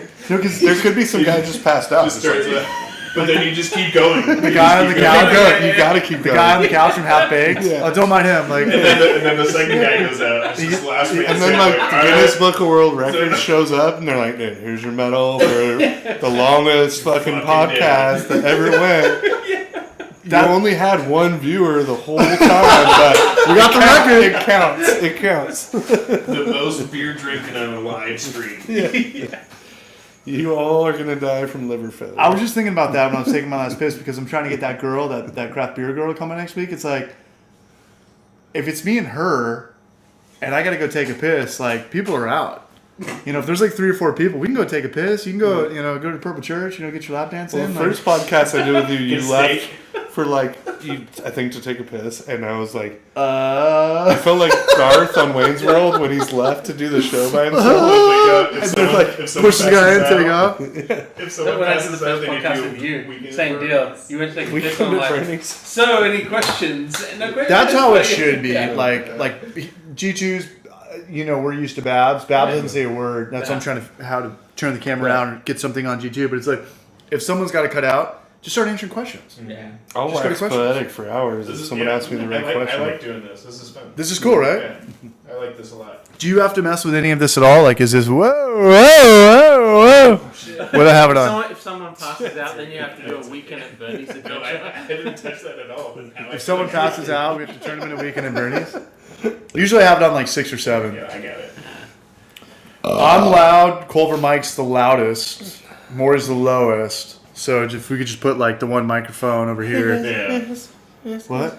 Who's that? Is that me? Don't say Just the lowest voice possible. Hold You on. can do a 24 I'm gonna yell at the stream, microphone. Right? 24-hour stream. Holy 24-hour stream. shit. Right? And then you're going to I have think spots we where get- people coming in every 3 hours. Pack of to- M&Ms. From North County. I'd get in trouble. G2 Go Smoke One and Ramble On. I'm here for it. Oh God, yeah, dude. Christopher, cheers, man. I love what you guys are doing. We love what you're doing, man. You could have been anywhere in the world, man, and you're hanging out with us, looking at our shitty faces, doing nothing except drink and talk banter.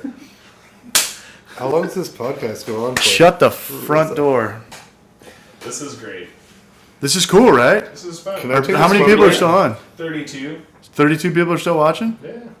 Not too shabby. I want to take a smoke break. Take a smoke break. Trev, sit in here. I'm going to go pee. Answer some questions. Alright, I'm just gonna grill you. We just talked about it. Alright. Make fun of him for being Australian. Yeah. I don't know why. Oh wait, I legit thought your name was Ozzy. Really? Then I heard you talk earlier, and I was just like, oh wait, that's just probably his nickname. But Dude, I've been called worse. Trust me. You can call me Aussie anytime. your name is Andrew? No.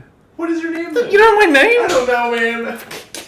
Alright, I'm just gonna leave. Yeah, just get out. So, no, Trevor. Trevor. Yeah. Gotcha. Yeah. Oh. Yeah. Yeah, I'm okay. that guy. Gotcha. I'm that guy. It's all comes together now. You saw my brewer facial. That's right. That's right.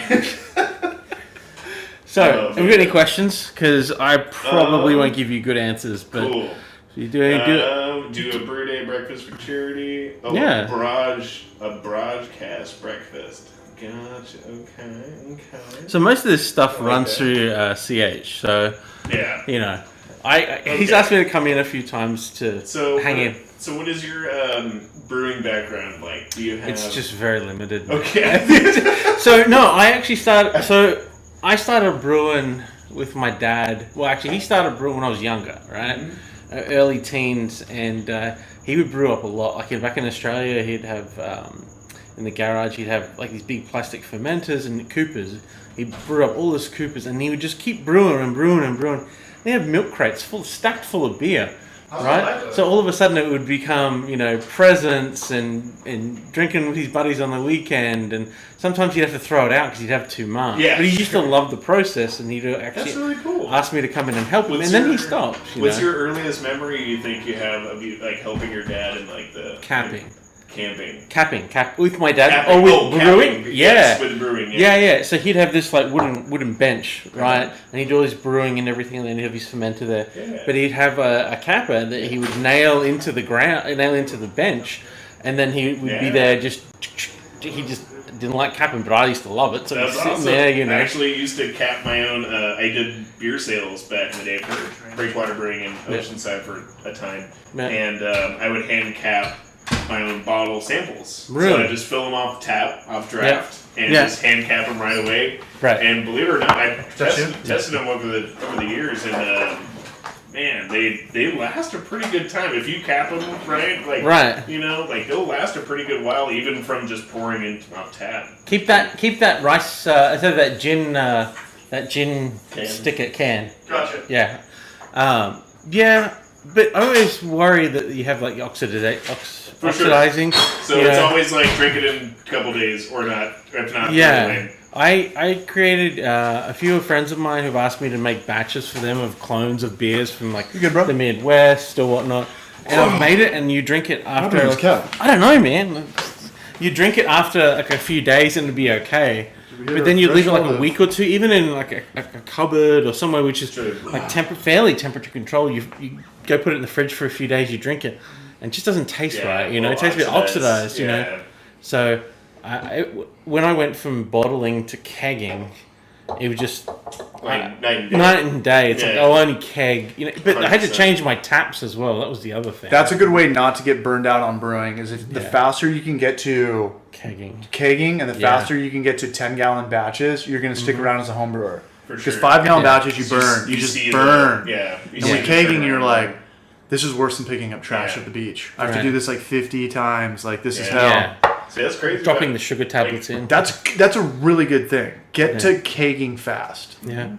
You can do it fairly cheap. Delabeling sucks. Like you know what's ironic about that? If you were to go to Bare Roots or any homebrew store and buy a 12-pack of bottles, it's damn near the same price as beer. It's like $14. It's like you're selling me trash for the same price of beer. Right. I always friends of mine if people in my neighborhood, if they drink beers, they'll always bring me bottles where I'll clean them out and just leave them sitting there in case I bring any anywhere. But I can't do the whole bottling thing anymore. And if I do it, I did what? This guy says, "Hey Andrew, what do you miss about Australia?" Hey, I bet you that bloke's Australian too. Tim Gray.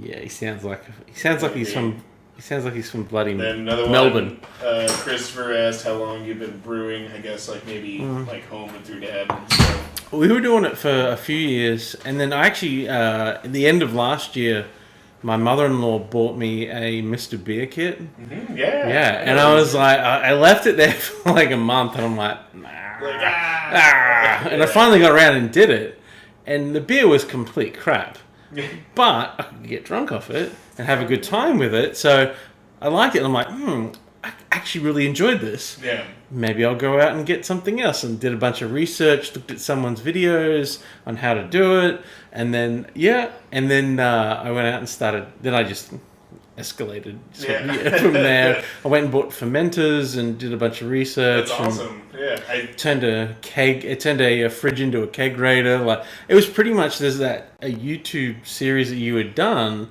and I pretty much gone through that whole steps on how to do everything. Right. It was interesting for me personally.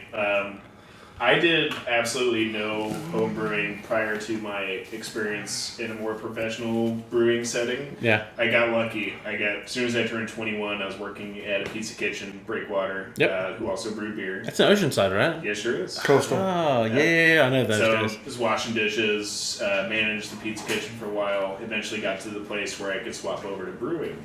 Yeah. And so they had a 7-barrel system. Yeah. Where are you coming in? And so, like, for me, like, going from, like, that, like, assistant brewer stuff, I had to kind of, like, really think and look at the homebrewing process in a different way. Like, because, like, I see things on, like, a more, like, I mean, not macro, but still a nano scale, but, like, you know, in more larger quantities, but then scale that back down and, like, kind of trace the steps back to kind of see the whole process in a different way is very cool. And I did get my hand on some homebrewing experience as well around that same time. I think anyone who asks me personally, what should I do? I want to get into brewing. I always say try an extract kit, like something small like that. Yeah. It's a nice little step into entry level, like getting into it. I remember straight after that, then I escalated, and then I was buying fermenters and buying like. It starts you off on like a small enough scale where you're not overwhelmed with all the possibilities and things. Right, and I've had friends that have bought like kettles, and they've gone and bought full blown. They've bought all the equipment, and then they just had it sit there, and they're like, "Oh, I don't know if I really want to do all this." Go to this one, G2.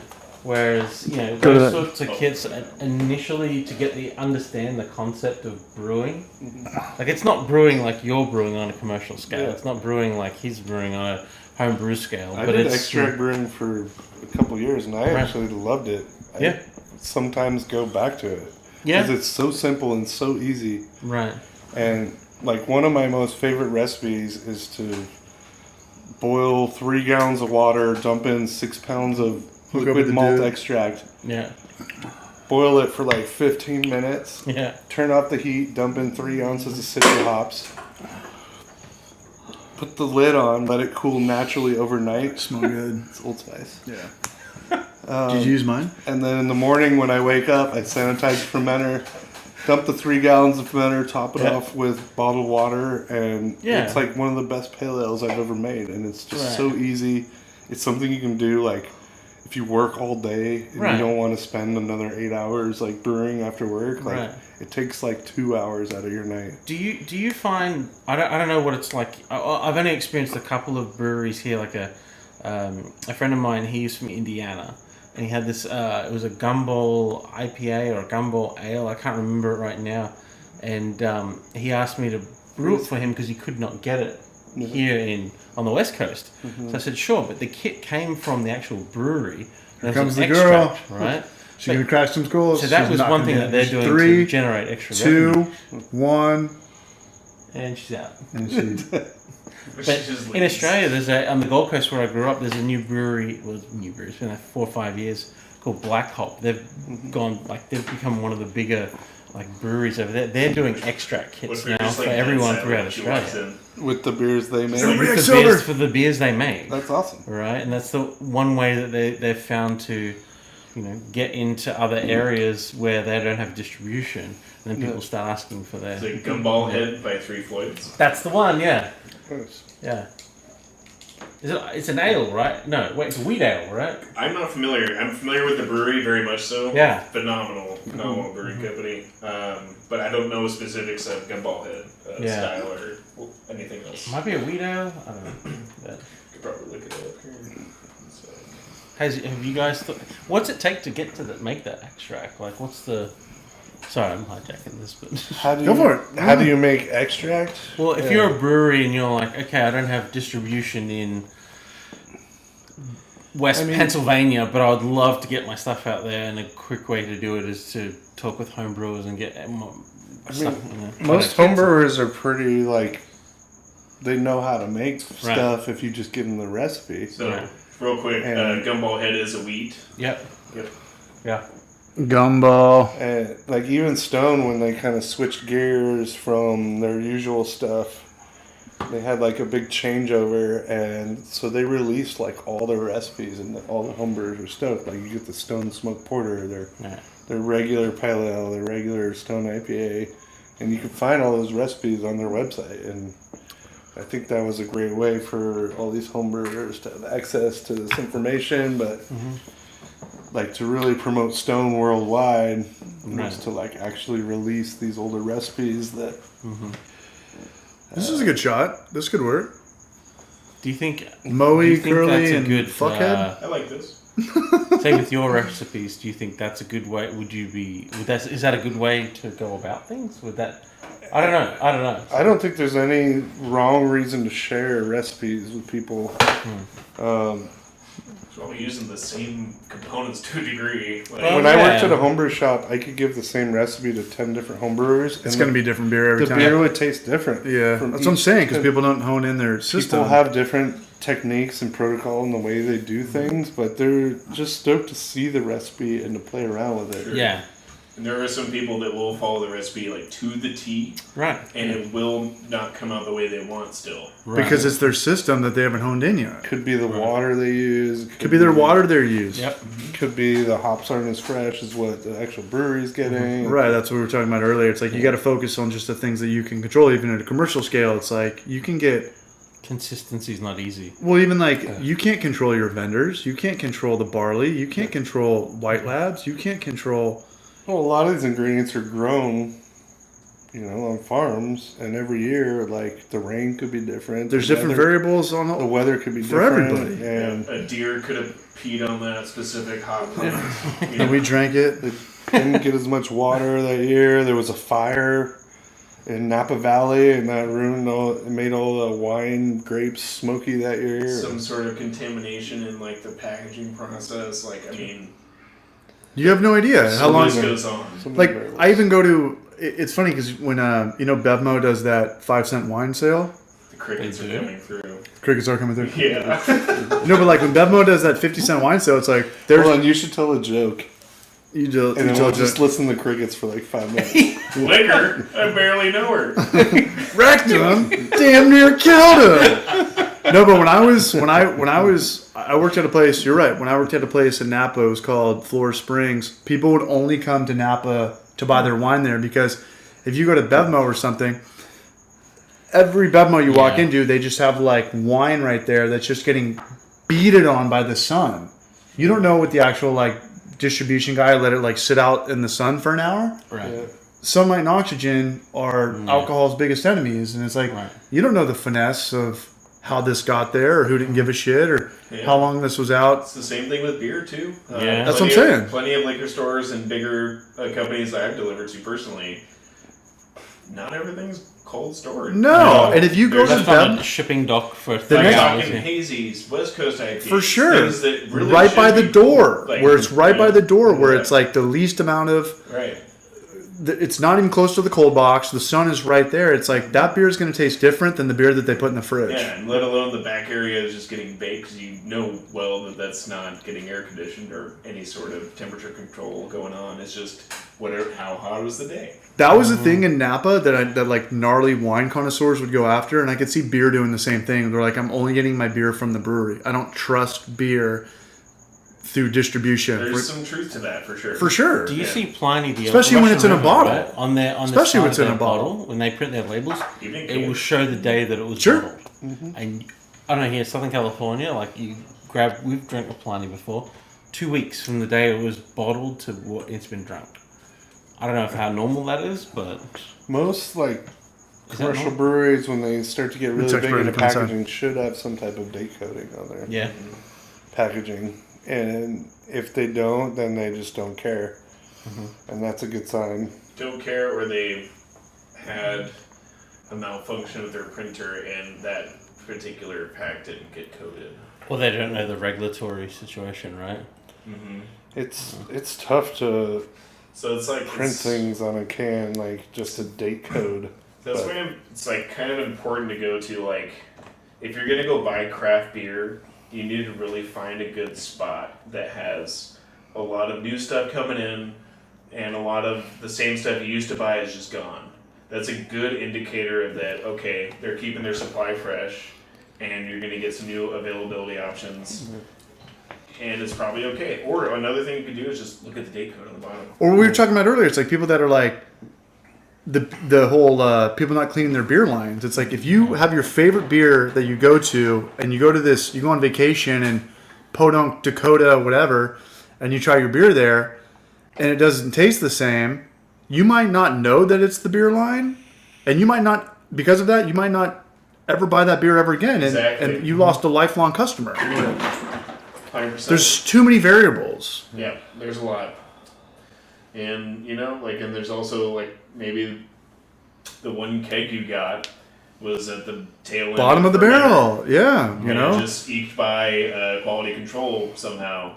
Or they Like, we've put too had much that- CO2 in it from the get-go. Like, We've had, like, I mean, I've seen a lot of that personally, yeah. especially with, like, sour beers and stuff, too. Sour beers are still like the sour beer, like, what do you call it? Linear. What's up, baby? Hi, pretty girl. Hi, Brenna. Hey, Brenda.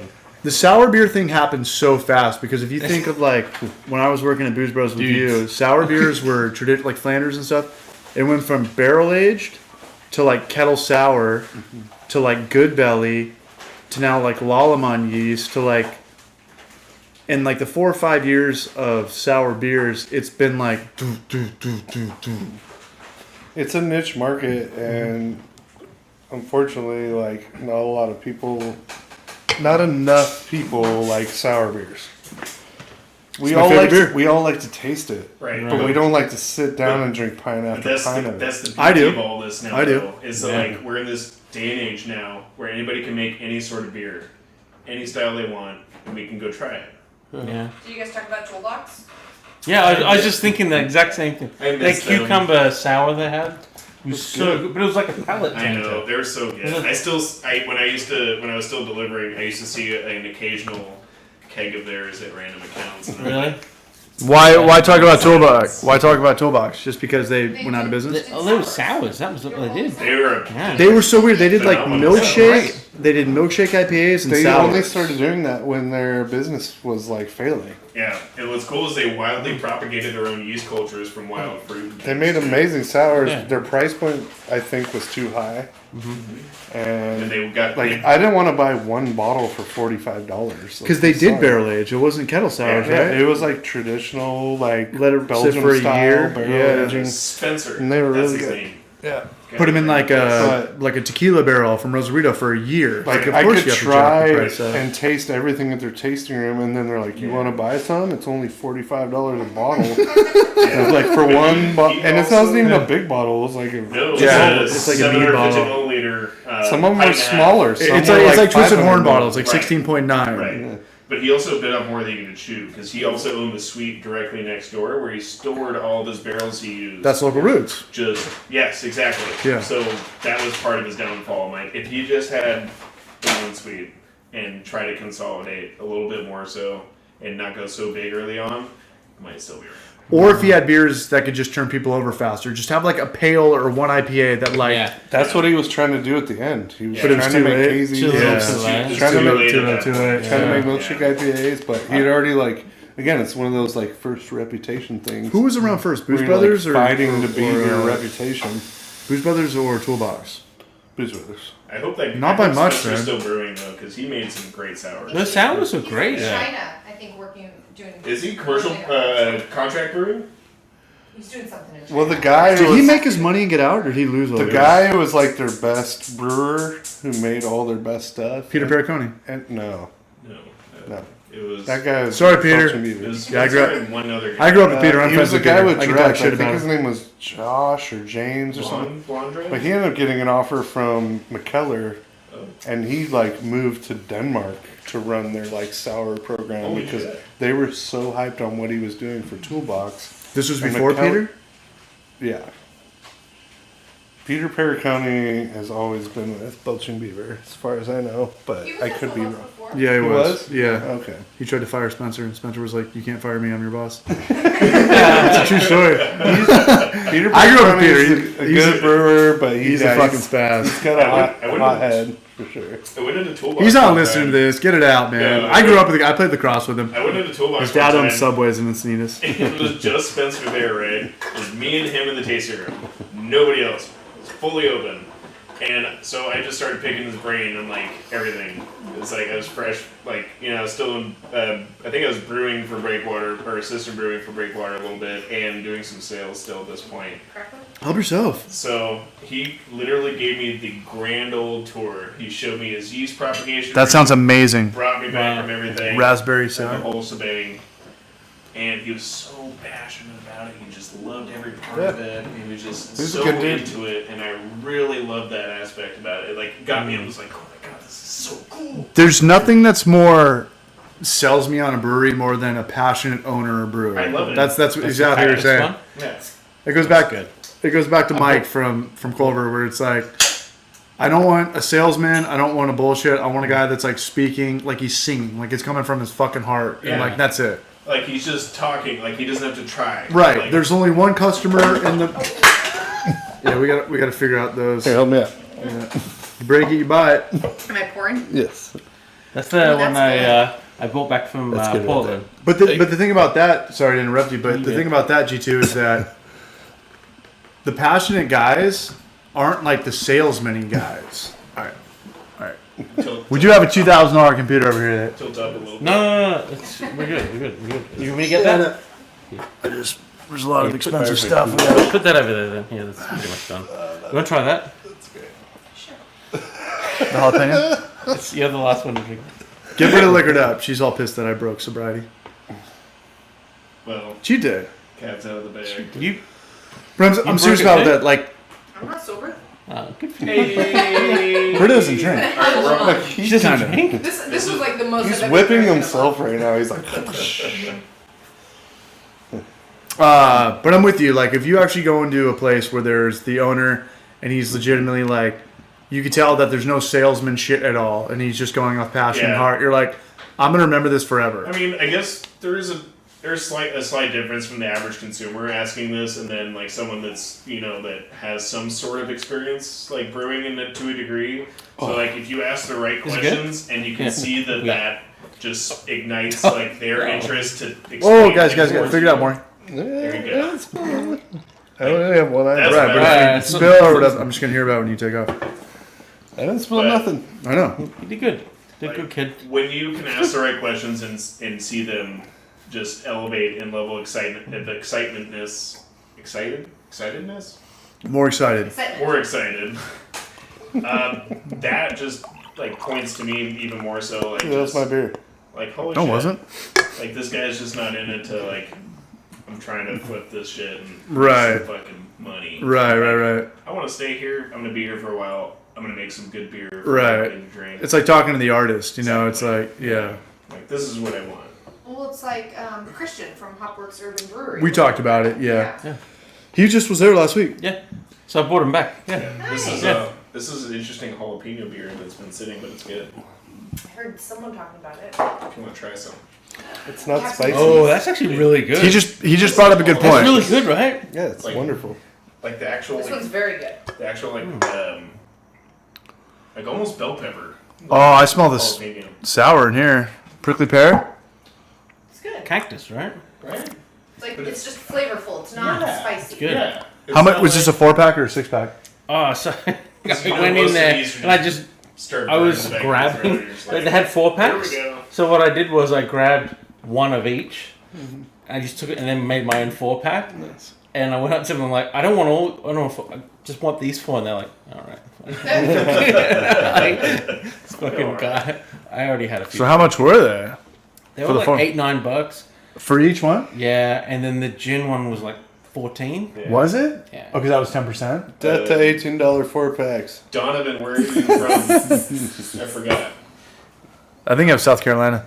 Here, Was sorry. I don't know. Was that Or maybe him. That's I really asked him good. When I was up there, I was Really like, good. Hey, this is Where should I really go? good, by the way. Can I? Where should I Yeah. go? And he told Do me. you, like, do well, you just come want on, to hit it? grab That's some that's while a I'm there. really good fucking beer. Yeah, dude. When I went to Now you Portland, got COVID, dude. That's an. Yeah, I'm trying to get okay. COVID. when I went to Portland, I would just Oh, let's put this right here. leave my Airbnb. That's and a really good beer. fucking It's like breweries it's a on my less map. salty It was like, like Yeah, like if I were 20 to around blind you at taste all contest times. myself with this, Right. I would I think was like just, like, Goza making for my sure. rounds. Yeah. A lot of cracked sea I salt. think the first The night we were there cactus was. Portland's very- like 8 out of 10 are good. Yeah. The They're cactus is pretty very, good. There's that B We Corp were thing I in was the- talking about. We were there for. God, we were less there than. Christopher says he's Wow. glad we do Let's this say every for week. 12 Cheers, Chris. Chris, how do you pronounce your last name? Anacleto. Vodka. Don't say that. He's gonna kill me for that. Why? You- Am I not allowed to say that word? Vodka? Are you censoring me right now? No, I hate censorship. Where's Yes, Chris, I'm where's Chris, censoring Where's you. Christopher from? Nebraska. There's a Nebraska, South Yeah. Carolina. So Donovan's from North Carolina, and he said he found some McKellar raspberry sours in his local bottle shop. That sounds amazing. That's what Is I it said the earlier. coffee one? Coffee raspberry? Dude, they make a sour with coffee Like and vodka. raspberry. Vodka. It's fucking bomb. Vodka. Is it It's Donovan? called raspberry blush or something like that. Christopher Vodka. Vodka.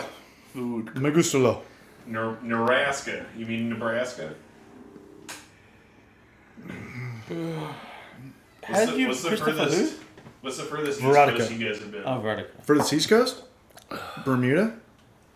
No, U.S. like, territory? States. New York.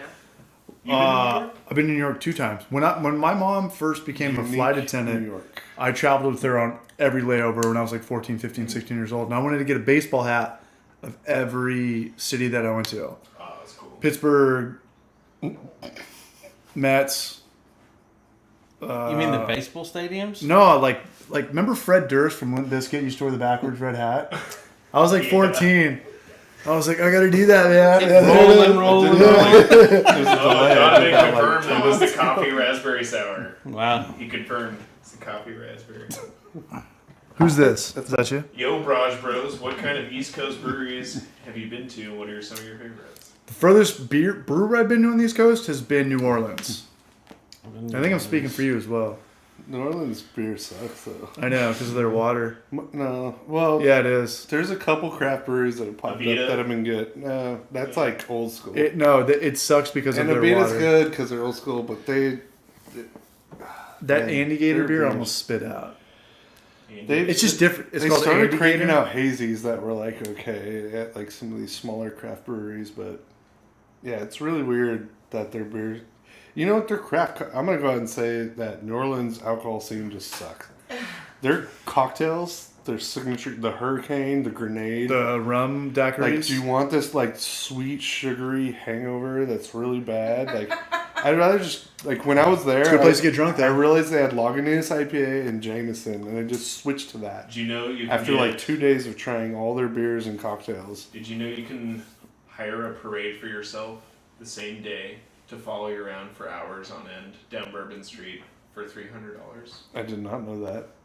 And I will be taking advantage of that next time I go. Sounds amazing. Yep. All I know is when I went to New Orleans, and this is a true story, and I could vouch for it. When I met Wayne out there, was that Was this when you were a wizard? You already took care of it. Yeah. He was a wizard. Yeah, he was a wizard. my buddy took me to a burlesque show, and they were Oh. actually dressed up as So they pee on each other? no. It's when you're like nude but you're dancing. I can show you the video It's of like this. titty tassels, like not full nude. And they were It's like playing. a show, though. It's not. It like was a show, and they were strip doing. club. It's like no, It's a show. It's a production. Like it's a whole. Yeah, Okay. there's a It's dance. almost- like it's a almost There's a like dance a, number I don't with know yeah, it's like a what runway. feathers Yes. and balloons and Okay. like. Yeah. And they were all Music. dressing up as bad guys from Mario Kart, or all the characters from Mario Kart. I shit you not. I'll show. Wario, Waluigi. Bowser was a smoking hot black chick. Like Oh. Luigi was a smoking tall Italian girl with brunette hair. Oh, they're all female. Okay. And they Yeah. there was a gay dude. He There was a gay didn't dude. clarify that. He It was wasn't killing the it. Thunder from Down Under.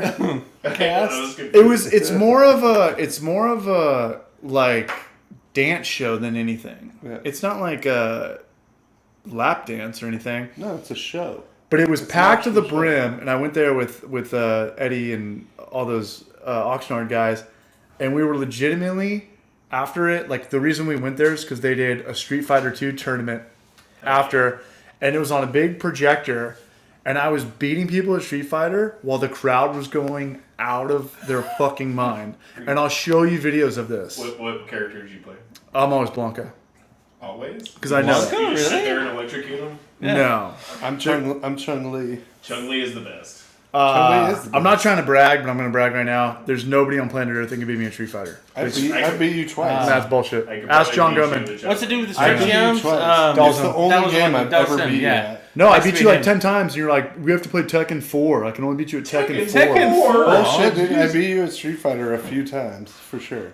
The next And I was broadcast like, yes, I finally beat Casey at a video game. because I probably let you win. Because I felt bad for Yeah, beating go you for for it. 4 hours. You guys are scared of me. I think Warrior probably It's fine. Just take it. I mean, Street Fighter is kind of like a best of 7. Like, I played Goman so many times. Like, too. out of 10 times, he'll beat me like once or Is something. that a kook slams? Yeah. Slams. Alright, give me a splash. Yeah. But Thank you. it was legitimately a Street Fighter 2 tournament. It was like the best night of my life. That's good. All I've ever wanted to do, I grew up my whole life just playing Street Fighter 2. I wasn't good at Smash Bros. And all that shit, but We had Mortal Kombat. yeah, I used to. The Super NES. Well, I used to go to the arcade and play the high school kids when I was like probably 5th or 6th grade. Yeah, that was probably like You know, 95. Johnny Cage on Mortal Kombat was Based off Jean-Claude Van Damme, but he turned it down. Yes, He it turned it down. It was all about the like splits, nut And he punch. puts him in the punch. Yeah, and they still took. Yeah, he does the Yeah. splits and then Yeah. nut punches you. And every That time you was punch a Jean-Claude guy, Best movies and every ever. time you punch a guy, for 10 seconds you have to go. "Ah!" And in real life, you'd get knocked out in 0.2 seconds because you were like staring at the camera, exhaling or whatever. You know the Street Fighter movie was made in my hometown, right? The movie? The Street Fighter movie. That was Oh, the my worst God, movie that- ever. Yeah. That was The Jean-Claude. worst movie ever. Yeah. It was Kylie Minogue, the singer, I don't know if you know The her. Mortal but- Kombat movies were way better. Way Yeah. better. Way better, yeah. They were You know still what's- pretty bad though. You know what? That's a good point. You know what goes to show is that writing will always outweigh acting because the Street Fighter movie had Jean-Claude Van Damme and Raul Julia. From the Addams Family. From that was M. Bison. Yep. Mortal Kombat had nobody except realized that. Yeah. M. Bison was. Yeah, from Addams Family. Yeah, what's his yeah. name? Gomez. Gomez. Gomez. Yeah. But if you look at Crazy, if you look at the right? Mortal Kombat movie G2, the Mortal Kombat movie, there was nobody in that movie, and it killed it. The only person that was in that movie was the girl from Sonya. Billy Madison. Yeah. Sonya, yeah. Oh, The teacher, yeah, Sonya yeah. Blade. Sonya Blade. Yeah. Yeah. She kind of fell off the map after that. She had like that was probably the same year, Mortal Kombat and Billy Madison. Wait, no way. Are you talking about the? Yeah, it was probably like 95. They Yeah. weren't in the You're right, same. actually. Were they in the same What year? did happen to her? Is she just making The enough money blonde? where She started She hanging out with married Jay Firth. someone, right? She married a tennis player. Yeah, Oh, and that there was you it. go. She's like, There you I'm go. done. Yeah. Was it Tony McEnroe? Was it Pete Sampras, wasn't it? PC, yeah, it was PC. Okay. So I just read Andre Agassi's memoir. She found God. I was like, I had to start Googling, like. You just read that book? Yeah. You're getting the audio? It's blowing your ears He out? used to live around So the corner. G2's getting I read that. it 2 weeks ago. G2, are we getting that? Living around the corner from me in Vegas. Is Britta in that or no? Yeah. Yeah, him and Do you want her in? Steffi Graf. Sure. You guys seen Britta, you want some Starbucks? shine? Hi. Well, it comes in like 30 seconds Let's later. get some Britas and chow. Is it on that one, G2, or is it on this one? It's on this one right This now. is delay. So your camera's faster than mine, and this one's Can I faster. steal some of this? I Even know. though I told you you could drink it. I don't, yeah. Oh, there's the I don't know girl. how that works. That's the Sharon's girl. carried. Someone from Stone left a case of that at my work, and I'm like done with it. Can't do it I anymore. brought 3 bottles here. I'm For like, sure. How long? Oh, you brought those? like 3 months ago. Oh, okay. So it wasn't my. Okay, I have another friend that works Stone Rep. He wants to trade for some like 2 4-packs of watermelon tahini. So he's gonna bring a bunch of That like. watermelon tahini is Delicious, awesome, yeah. by It's the way. basically like It old is. granddaddy. It's the shit, dude. It is. I bought a 4-pack home, and I sampled it all to my neighbors, and they're all looking for it now. Yeah, We still have an okay amount, but it's like Dude. give it like 2 more weeks. I really That like beer is that. old granddaddy for sure. Wait, which one? Is that your neck? That's right. This bottle. Man, oh, I want to try it. Do we still have any people watching or what? I had enough. G2, are people still watching? Fuck yeah, we are. Fuck yeah, we are. 35? All right. All 5 of us are watching this right now. We have to. I know it's like 35, or like 18 of us have like. Do 12 you guys phones read up. this? Did we get the Title work. We have like consistently Down- had, like 30, down, forward, 30 back, back. viewers this whole time. All right, when we're under 30, we'll pull the plug. Wasn't Mortal Kombat up, down, down, back, forward, red, yellow, red, or something? That was Contra, but you fucked it up. I did. Up, down, Actually, down, it left, was right, Mike B, A, Tyson's start. Punch Out. You can remember that, Yeah, but you can't dumbass. remember to. Oh. Watermelon. James Crosby. Watermelon tahini. Yeah, it's Al Farm or no, Booze Brothers. Braj Brunch? If you can somehow find that, it is awesome. I'm taking this. I'm promoting our promotion with promotion. So we're gonna go to. Old granddad. All right, so we're live on this channel. We're gonna go it's to. like the old malty boozy Yeah. like doubles, No. like 100%. All right, if anybody can. Oh, nice, dude. That's the Worms Armageddon thing from Roswell's Contra. Yeah, he gets it. Richie Glasseye. Okay, finally we have the chat that comes up, so we can see what G2's saying. Tyler Work. Did you guys read this? We did now, fam.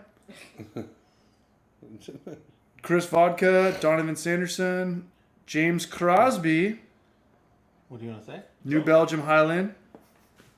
I don't know how far we are behind, but Oh, that's it. We're up to date. if you guys want to thumbs up this video, I think it gets more exposure. You're in SoCal, James. Whereabouts? I could probably point you. James to- Crosby is in Southern California. I can tell you probably where to go look for something if you're close to something. Or something. Don't let anyone hurt you. Give me It's a- for give me a city. Booze Brothers, right? What about Boots Brothers. Didn't they? So they just became. Where are they distributing now? Carl Strauss? Carl Strauss. Yeah, but no. But where do they distribute? Out of the main brewery. That's a good question. No. But where do they? Inland Empire, LA, Orange counties, San North and Diego. South County, San Diego. Oh, okay. Did you donate $3 while you were here? We got a donation from the guest. That's fucking funny, man. And the donation says, "Say something, Brita." Say a little prayer for you. Forever, forever, Turns into musical hour. Outtakes are some What was that? Long Beach, okay. Can you imagine when Oh, this was that hits your- like Yeah, that was your 36 donation? hours? There you go. Thanks, Branch. Nice. So, James, we just branched out with Carlsbad almost 2 weeks ago now. They're taking over the Orange County sales team for us. So I'm not 100% sure exactly what stores up there specifically yet. If you're What? more north Oh, yeah, of yeah. San Diego, then I could definitely point you because I used to do deliveries up until this point. Well, I'm sorry. What was the question? What are you recommending? in Long Beach. He's trying to find watermelon tahini in Long Beach. Do you guys ship? Direct to consumer? No. Wait, doesn't watermelon yeah. tahini sell out instantly? Like, isn't it not in We distribution? just So sent them our Carl- last pallet. Yeah. So there's Sent a who? chance. Carl Strauss? Carl Strauss, and So- they're gonna go deliver it everywhere they can. Yeah, so awesome. I I just really don't. like that one. I would look for more of like the more craft beer themed liquor stores in Long Beach area. You might Shit. get some Drive more. on down to Vista. Hit up Carl Strauss. Yeah, or just Call them drive- and be like, drive I'm down looking to for that Brewery. watermelon tahini. Where did you drop it off at? And they'll tell you what liquor stores. That they sounds drop like it a off tough phone call. Like, at. Not really. No, that's It's that's really something not you that can bad. sell Get off on this. social media pretty easily. Actually, I imagine. Do you guys have a Carl locator Strauss When we were distribution self-distributing and for people wanted to consumer. what? know, we had a Locator list Like, of. hey, we're So what it doing- does Blues is Brothers used to have that. Yeah. a locator used- map. Like, We you could used to have type a in, list. like, it would show you GPS of where all the beers were, which is awesome. Which is Yeah. Yeah. It's a little bit more difficult. It's do hard so to make now, those but- though. Yeah, because how updated is that? Like, if you went there and they sold out, you're like, fuck, man. Saying, It's more the now I hate you. Yeah. Just text me at Donnie for Oh at, shit! Donovan Sanderson 20 just donated at $10. boozebros.com. $10 to Donnie, to Bill Brasky. Donnie Sanderson. Brasky. Is that short for Donnie Firth? Brr, brr, brr, brr. Bo, bo, bo. Mandatory beer, John. Just email Donnie Firth at boozebros.com and he'll tell you where to buy watermelon tea. And we're gonna figure out a GoFundMe. We're gonna get a GoFundMe for someone to come over and clean up our clean up the dead skin cells on the fan up there. Oh Dinosaur damn it! I scales. shouldn't have pointed that out. Now you Dinosaur can't scale. not see What that. is this, by the way? I know who it is, but what is Stone? it? It's old granddaddy. It's a double IPA, I imagine. It's It's a diehard fan. I think it's just Do they even make that anymore? Stone IPA, right? No. This How is tastes that different than Stone the- IPA with twice the malt, Bill? that's yeah.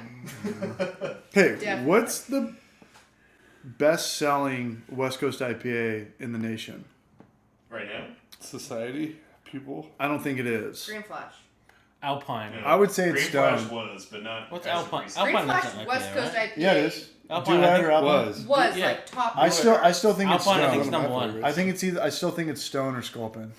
Let's, I don't Well, think if you're it's talking Stone. about like I think it's Stone. Then. across the whole, like the amount of actual beers. Yeah, like they at baseball obviously- stadiums and. They obviously produce It's more. Stone. But if you talked about like a percentage of how much they produce. No, I'm talking about versus, what like, how sells much the most. Who makes the most net Headhunter. gross No, wait. profit? on a Sculpin, West sorry. Coast IPA. Google it. I mean, it could be Sculpin someone as IPA? stupid as Goose Island, really. Pure I don't think so. hoppiness? Toppy Header. Space Dust. I would Is actually I would put that in the Oh, sorry. conversation. Number Space Dust? number one is Nelson by Alpine. Yeah, there you go. Boom. What do you? Would you That's number Google? one Though? What did you rated. Google? Space Though? Dust That's is number Not- one. yeah, Best-selling not- IPA in Huh? America. Space Dust Best is selling like IPA in America 8.5. 2020. You know, I know it's like a commercial 2020. brewery. That could be now, 4 from, years old. Good but point. it is Because it was actually Sculpin pretty good. every year And up And until that probably tap 2 room years is ago. amazing.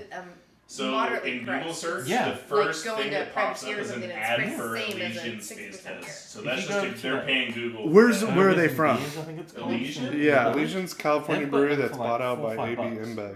Okay, but if they were from New York, I would totally believe that. But if they're from LA, it's like Go no, for they're just one close to at a us. You know. time. Like, but if they were They actually also from, are owned by a huge brewery. You been in now. there? but What? Elysian It's- is well, since it's been typically from renovated? Southern California, Burgers and beers? Yeah. so it's we the went, biggest here. Maybe 3-4. So it's not as big as It's you know, nice. Florida as it Labor is Day here. weekend? Maybe it was longer. Oh, so 6 weeks ago. I'm gonna say Stone. Nice. I don't know how Yeah. accurate this is actually. What is it? You know what? I think it's from- impossible for it to be it's accurate. Beer Advocate is what's basing this. No, I think search it's engine. impossible for it to be accurate. There's no way. Rate beer? Like, There's I mean, no like, way. There's no way. Like you would have to go get individual information from either each brewery or like Right, like there's no way. Like G2, if we went to New York right now and I saw Elysian Space Dust in New York, Yeah. I would believe that. But if I didn't see that, Yeah. I wouldn't believe I think So like regionally, I would think more so like we could get some better definitive answers, but Yeah, I guess you're right. I guess it's not about being the number one thing in the nation. I think it's more of a regional thing because that's the more well, how do you distribution change define- and the realistic to it. How do you define number one? well, That's the other thing. You got to define it.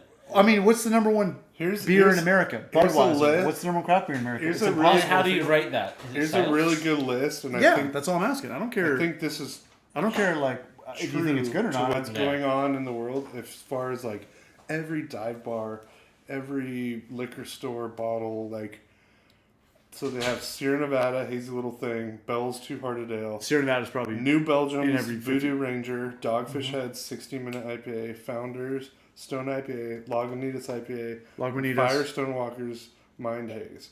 These are probably like the most sold IPAs throughout the country because of how big they are, because of distribution chains. Distribution network. how much their reach as far as around the country. But like, What's up, Jorge? beers have like either developed a good following over time, or they have a really good distribution network that You know- allows them to reach everybody.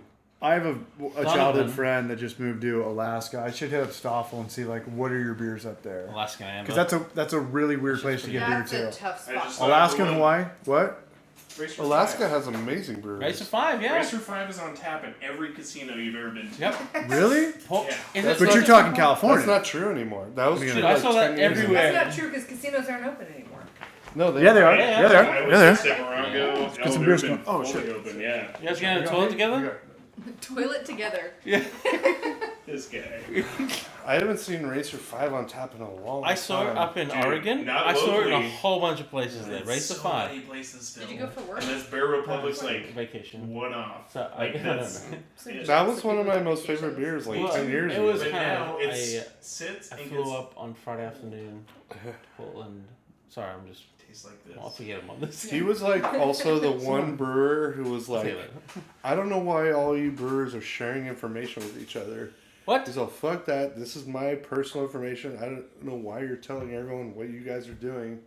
Who And says this? The guy who runs Bear Republic, which is Racer 5. That's the he's same like- guys? He Oh, was yeah. so Really? against They're, like, breweries like being so friendly with each other and sharing all this like information. Does he come from a brewing background or does he come from a finance I don't- and trademark background? I don't know what Because- his background is, but he's definitely like an older gentleman. So if he's looking at trademarks and that, then I could understand why he would be like that. But if he comes from, he's grown up in that sort of brewing industry, then he's still like that? I don't know. David Holt, Booze Do we have any Bros low now octane? that we're under the Carl Strauss distribution umbrella. We're gonna go as far as Shout out to with Braj them, Bros. with Orange County, Inland Empire, all Southern California, pretty much. L.A., Orange County, Inland Empire, North and South County, San Diego, and then we also tried distribute this? through Geyser Beverage Company, which It's good. is out of San Francisco, more so like Santa Cruz College area. But they distribute in a little bit smaller volume than Carl for sure. Chris Vodka? Mailman. Racer 5 in New York 2 years ago. Yeah, see, Racer 5 definitely has a huge presence still. It's only that one beer that they have Is there. it? What other Bear Republic beer have you ever drank in your life? Racer I can't Remember. remember. I never remember. Yeah. That's it. That's their one off. I mean, it's just like Latitude. I was gonna to a say, degree, yeah. Latitude's Blood Orange IPA. Hey, Yeah. that's a good point. You know why Racer 5 kind of failed? Not failed, but like why they didn't take over the world? Or they Because- they kind of did though. No, because it was too gnarly for the time. Like I remember Racer 5 when I was in high school, and I was like, I couldn't even drink Sierra Nevada. But you have a Racer 5, it was like pretty much a double IPA to like a 16-year-old, and you're like, whoa. This is like a man's man beer. It was like Put it some was, hair in your it was chest. like the original IPA, where it's just more malt forward. It was super granddaddy-ish. Yeah. Totally. And it's probably what, 7.5? No, I guarantee it's right around late, heavy 6s, early 7%. Well, I'm saying 7.5. I'm 7. But back in the day, 7% beer was like, whoa. Yeah. 20 years ago, that was like, Yeah. what's your goddamn deal? I remember in Australia we had we had these ones called Platinums, the Tooheys News Platinums, I think it was. You okay? And they were up at 8. French? Hang on. Do you do get You have to hold Does the. that remind you of somebody? like a sippy cup? You have to hold the flute though. Oh, Yeah. it's too big.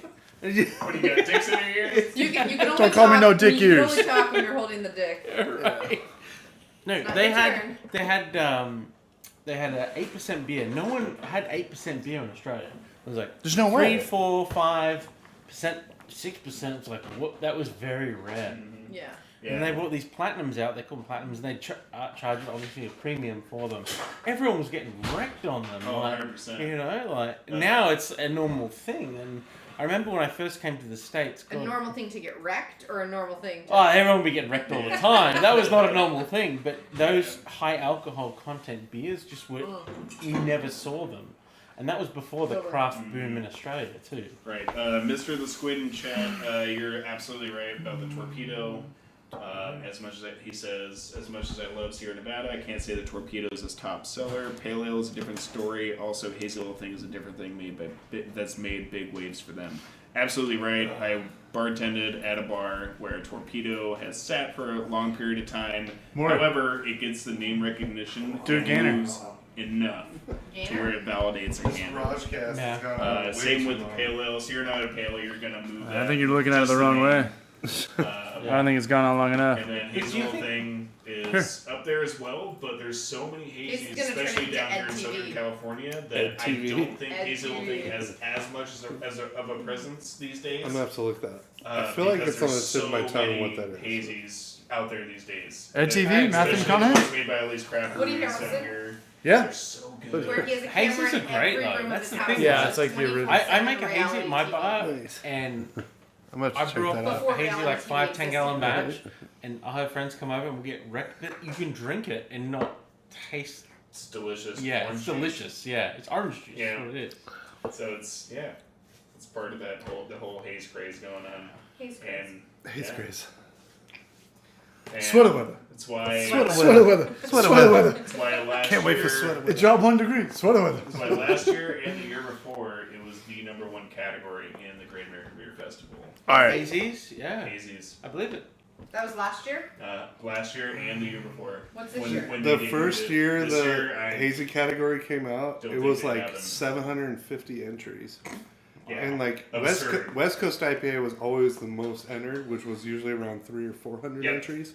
So for it to jump from 300 to 400 to 750 is like Massive. absolutely insane. huge. Like, how Sweater do weather. you as a beer Massive judge, and harassing. like how many beer judges do you need for this one category? Yeah. Because Right. most people can't deal with more than like 10 to So 12. it goes to show you that people like enjoy the hop content of beer, but they don't necessarily like all the bitterness that comes with it. That's the thing, yeah. So when I grew up, we never had IPAs, we didn't have any of that, right?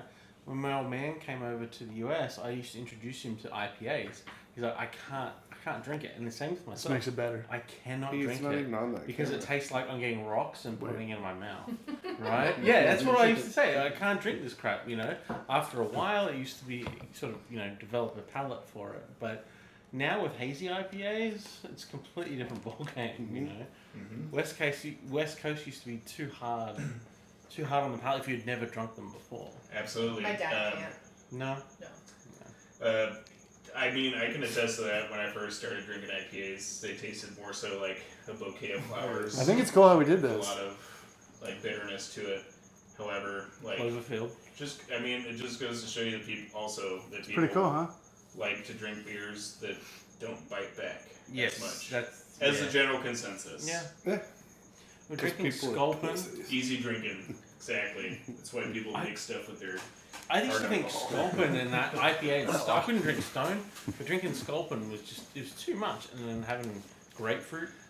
I thought Sculpin's pretty Sculpin good. was like pretty balanced, but If you've that never was drunk actually that the beer- first West Coast IPA that went from like 100 IBUs to like 60. And then This is the real world. you're I'm going to, like, CH. That's juicy Maury. IPA, This is juicy Trevor. hazy. That's Britta. That's G2. Maury. We're trying out for the real world. You know, I got a VIP invite for an interview to be on The Real World when I first moved here 10 years Are you ago. serious? I'm gonna and chop this turned up it and make down, something funny out of and this. The next year, that year, they ended up doing Real World San Diego, and I just went here. Oh my god. They're like, yeah, Can we'd you like to imagine? fly you out, like VIP interview. That'd be so good. And I was like, We need shit, an I just angry moved guy, here, I don't like a have pissed job, off lesbian, a I punk don't know, man. rocker, I'll be the stoner. black dude. I'm not gonna do it. A guy with a BMX bike. Yeah. He's gonna like bunny hop over curbs. I hate Throw my pizza at life, your face. and I hate my dad, so I listen to Good Charlotte. But I also make really good fibbing on. Good Charlotte. Oh my god. My mother never loved me, so I wear eyeliner. I had a good Charlotte CD. Man. Alright, I think it's BRAJCAST. All right, we're done. All nearly right, we're done. Yeah. We're done. I think All Casey right. All right, Brooks that's variety it. That's is, it. All right. well Before you enjoyed. turn it off, let's all like get in the camera and wave goodbye. All right, we have to do it from that That's side. a good idea. No, stay over here. Well, you have to come to me so I can. No, hold on. No. Just keep it over here. That's what I'm saying. This has gone totally off the rails. Goth. We got a goth comment. We'll- That's not good. Oh, we're doing it from that side. We have to get up. I think we need to be like in the camera. Oh shit! This isn't a I mean, picture. we're almost all in here. Oh, we gotta squat down. Is that Damn a- it. There we go. Hold on. Let me send one. To, All right, from us here at the BRAJCAST to you. Thank you, Mwah. our little followers and listeners. Until The next 35 people. time, I'm G2. That's boring. And That's CH. That's Britta. Getting spit on. That's Trevor, not Andrew. Kill it. Not Andrew. Not Andrew!